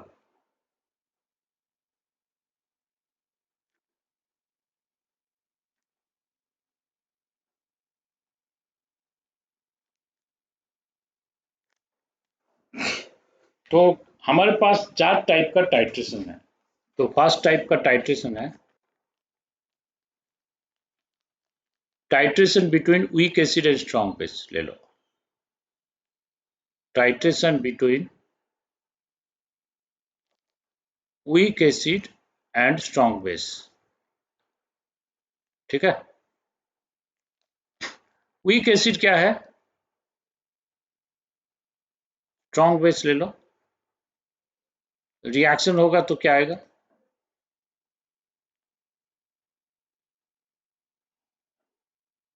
टाइट्रेशन मतलब न्यूट्रलाइजेशन हो गया, मतलब ये सॉल्ट बन गया, तो सॉल्ट बन गया तो हम लोग पढ़े अभी न्यूट्रलाइजेशन पॉइंट में सॉल्ट का हाइड्रोलिसिस होता है, पढ़े कि नहीं।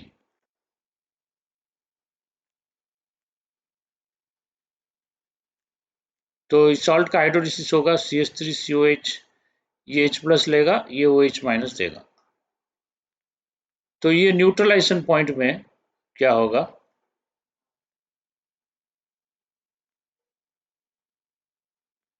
हाइड्रोलिसिस होगा इसका। अब इसका हाइड्रोलिसिस होगा तो इसका फॉर्मूला क्या है, hydrolysis of salt of weak acid 7 plus half into, मतलब ग्रेटर देन 7 आएगा। ठीक है, अगर न्यूट्रलाइजेशन कर रहे हैं, जब रिएक्शन कंप्लीट होगा तो पीएच ग्रेटर देन 7 आएगा इसका न्यूट्रलाइजेशन पॉइंट। ओके,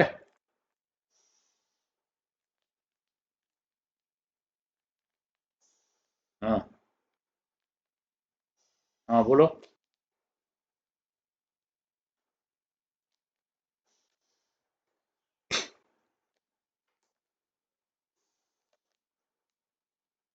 क्योंकि जब सॉल्ट बनता है, ये सॉल्ट बन गया, सॉल्ट बनने के बाद ये वाटर से रिएक्ट कर सकता है, तो ये हाइड्रोलिसिस कर देता है ना। जब न्यूट्रल न्यूट्रल हो गया, पानी तो एक्सेस है ना, तो साथ जब सॉल्ट बनते जा रहा है तब से ये हाइड्रोलिसिस करता जा रहा है। ठीक है, तो ये रिएक्शन हो रहा है इसीलिए। तो एक काम करते हैं, हम ग्राफ ड्रॉ करते हैं, पीएच लेते हैं वाई एक्सिस में, और हम लोग वॉल्यूम ऑफ बेस लेते हैं एक्स एक्सिस में, और हम लोग यहाँ पे जो कोनिकल फ्लास्क लेते हैं ना, कोनिकल फ्लास्क में जो लेते हैं एसिटिक एसिड लेते हैं, इसमें वीक एसिड ले रहे हैं तो CH3COH ले रहे हैं, और जो ब्यूरेट से ऐड कर रहे हैं हम, तो ब्यूरेट से जो ऐड कर रहे हैं वो है NaOH, ऐसे ले रहे हैं। ऐसे लेने से इसका ग्राफ क्या होगा, मान लो pH 7 मिडिल में एक जगह ले लो pH 7। ठीक है, ये हो गया pH 7। लेकिन वीक एसिड, ये वीक एसिड रहेगा तो pH क्या होगा, pH कम नहीं होगा, ज़्यादा होगा थोड़ा सा। तो धीरे धीरे हम बेस ऐड करते जाएंगे तो pH बढ़ते जाएगा। लेकिन न्यूट्रलाइजेशन होने से जस्ट पहले और जस्ट बाद pH सडनली बढ़ जाएगा, सडनली जंप करेगा, उसके बाद pH धीरे धीरे बढ़ना शुरू करेगा ऐसे करके। ठीक है, तो जब बेस ऐड करेंगे pH बढ़ेगा, लेकिन न्यूट्रलाइजेशन से पहले और न्यूट्रलाइजेशन जस्ट बाद pH सडनली बढ़ जाएगा, ऐसे होता है। तो जो सडनली बढ़ जाएगा, जो जंप होगा, वो जंप का मिडिल पॉइंट जो होता है, ग्राफ से निकाल सकते हैं उसका न्यूट्रलाइजेशन पॉइंट। जंप का मिडिल पॉइंट आएगा pH greater than 7, neutralisation point. समझ में आया?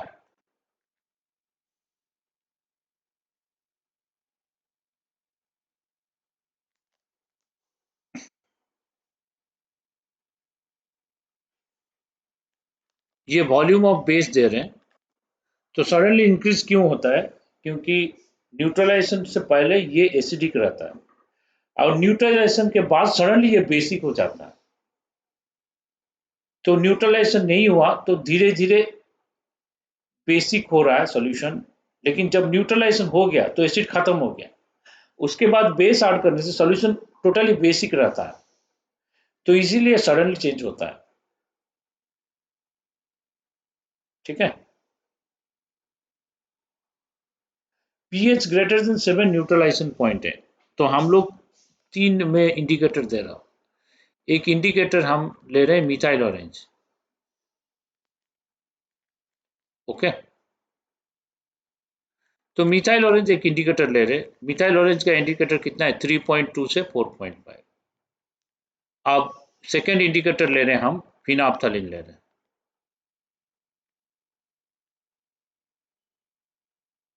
ये कितना है, 8.2 से 10.3 ऐसे कुछ है। ओके, अब ये दोनों इंडिकेटर से कौन सा इंडिकेटर बेस्ट सूट होगा इसके लिए, फिनोप्थलीन लेंगे तो एंड पॉइंट यहाँ पे आएगा हमारा। अगर फिनोप्थलीन लोगे तो एंड पॉइंट यहाँ देगा,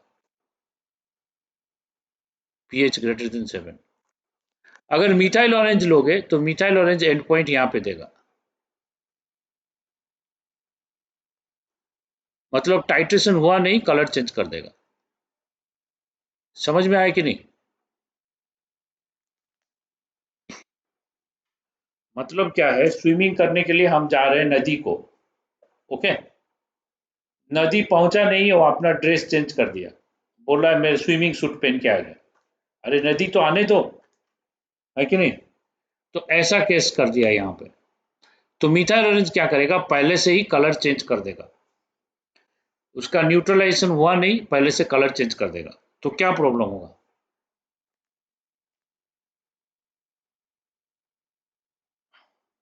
लिटमस भी यूज कर सकते हैं। देखो क्या है कि हमें, हाँ हाँ, रेंज ज्यादा होने से रिजल्ट सही नहीं आएगा, रेंज कम होना चाहिए। तो जो जो बेस्ट इंडिकेटर कौन होगा, मैं बोल रहा हूँ बेस्ट इंडिकेटर वही होगा, बेस्ट इंडिकेटर। तो बेस्ट इंडिकेटर वही होगा जिसका mid point of the pH range, mid point of the pH range is equal to neutralisation point, ये बेस्ट होगा।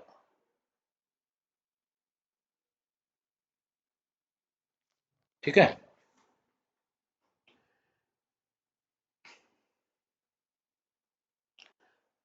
तो जो मिड पॉइंट है पीएच रेंज का, वो न्यूट्रलाइजेशन पॉइंट के साथ मैच हो रहा है तो अच्छा है, नहीं तो प्रॉब्लम है।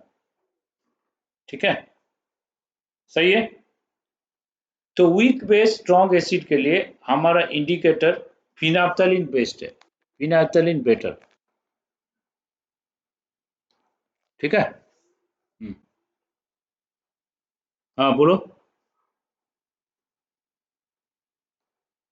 बेस्ट इंडिकेटर मतलब जो पीएच रेंज है उसका जो मिड पॉइंट आएगा, वो न्यूट्रलाइजेशन पॉइंट, न्यूट्रलाइजेशन पीएच जो न्यूट्रलाइजेशन में हो रहा है उसमें सेम होना चाहिए। क्योंकि कलर चेंज वही होगा जहां पे न्यूट्रलाइजेशन हो रहा है। न्यूट्रलाइजेशन होने के बाद पीएच जितना आ रहा है, उस पीएच में जो कलर चेंज हो रहा है इंडिकेटर वही रहने से मैच करेगा। समझ में आ रहा है कि नहीं।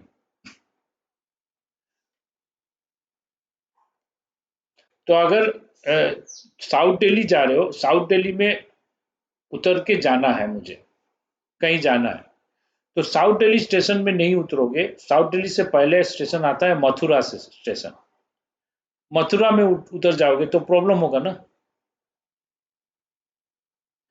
तो फिर जो भी रिजल्ट है वो एग्जैक्टली उसी टाइम को एंड पॉइंट आएगा, कलर चेंज होगा तो अच्छा होगा, नहीं तो क्या होगा, रिजल्ट गलत होगा। क्लियर है।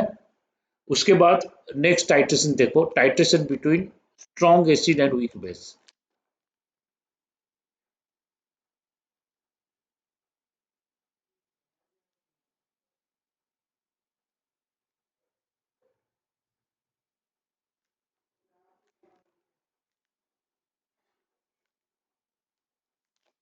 तो नेक्स्ट लिखो, titration between strong acid and weak base.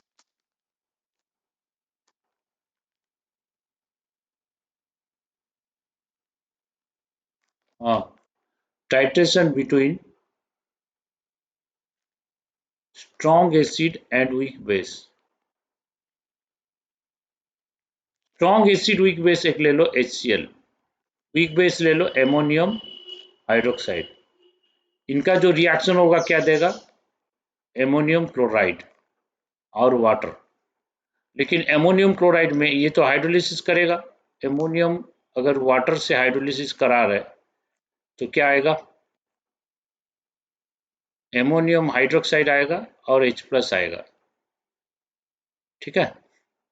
तो एमोनियम हाइड्रोक्साइड H+ आ रहा, तो ये pH <7 हो रहा, तो ये इसका न्यूट्रलाइजेशन पॉइंट जो आएगा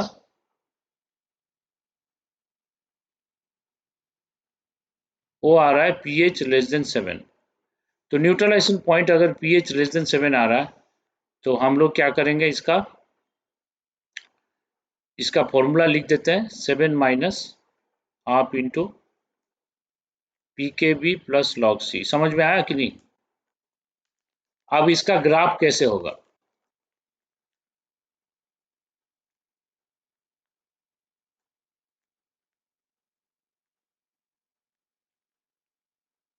इसका ले लो pH, ये ले लो वॉल्यूम ऑफ बेस, ठीक है। अब हाँ, हाँ, ये HCl ले रहे हैं। हाँ, बोलो।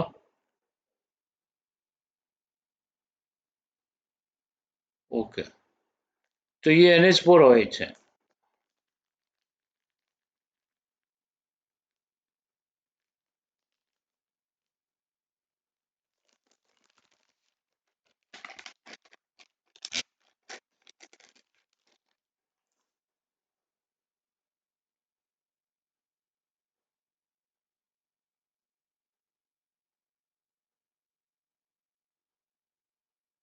एक मिनट। हाँ,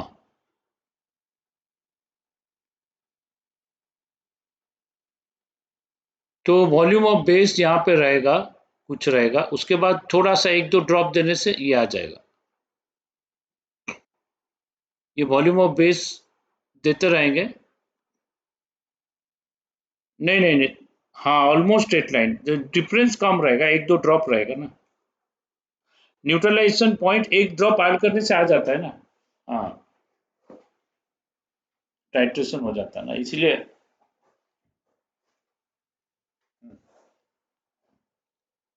हम्म, वो कॉन्सेंट्रेशन पे डिपेंड करेगा ना, वो एसिड का कॉन्सेंट्रेशन कितना है, बेस हम जो ऐड कर रहे हैं उसका कॉन्सेंट्रेशन कितना है, वो तो फिक्स नहीं है ना। हम्म। हाँ,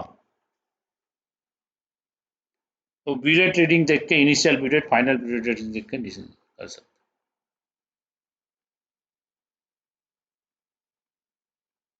तो अभी देखो, स्ट्रॉन्ग एसिड वीक बेस में स्ट्रॉन्ग एसिड ले रहे हैं, तो स्ट्रॉन्ग एसिड पीएच नीचे से आएगा, पीएच बहुत कम होगा।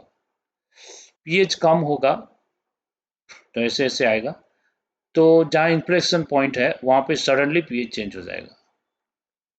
और लेकिन वी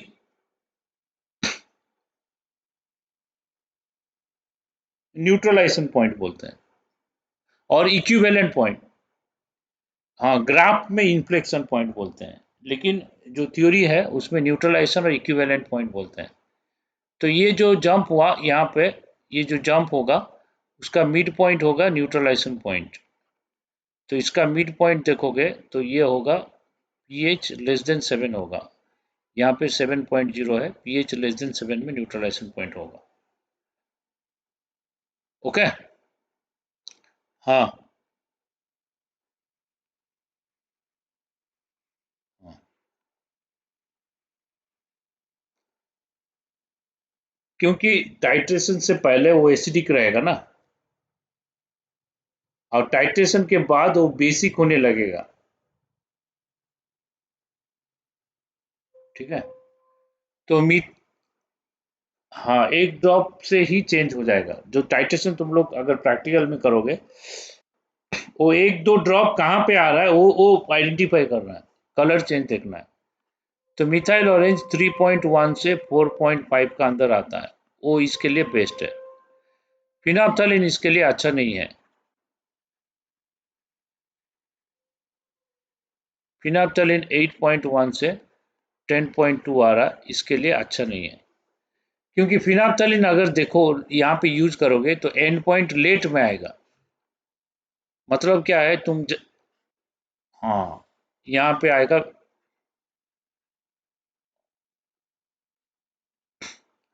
हाँ, न्यूट्रलाइजेशन में वाइट रहेगा, नहीं तो दोनों का मिक्सचर का कलर आएगा, उस समय पता नहीं चलेगा क्या हो रहा है। ओके। तो ये दोनों का जो डिफरेंस है, और ये जो पीएच रेंज 7 से आ रहा है, अगर हम मिथाइल ऑरेंज यूज करेंगे तो इसका रिजल्ट ऑलमोस्ट एक्यूरेट के आसपास आएगा। फिनाप्थलीन यूज करेंगे तो रिजल्ट लेट में आएगा। ठीक है, समझ में आया कि नहीं। ये फिनाप्थलीन का एंड पॉइंट दिखाएगा, ये ये मिथाइल ऑरेंज का एंड पॉइंट दिखा रहा है।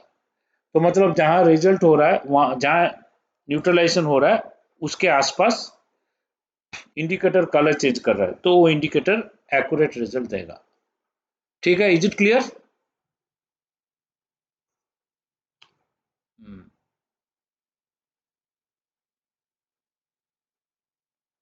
तो फिर नेक्स्ट क्लास में हम लोग देखेंगे titration between weak acid weak base, strong acid strong base. और उस हाँ, और उसके बाद पढ़ेंगे हम लोग सॉल्युबिलिटी।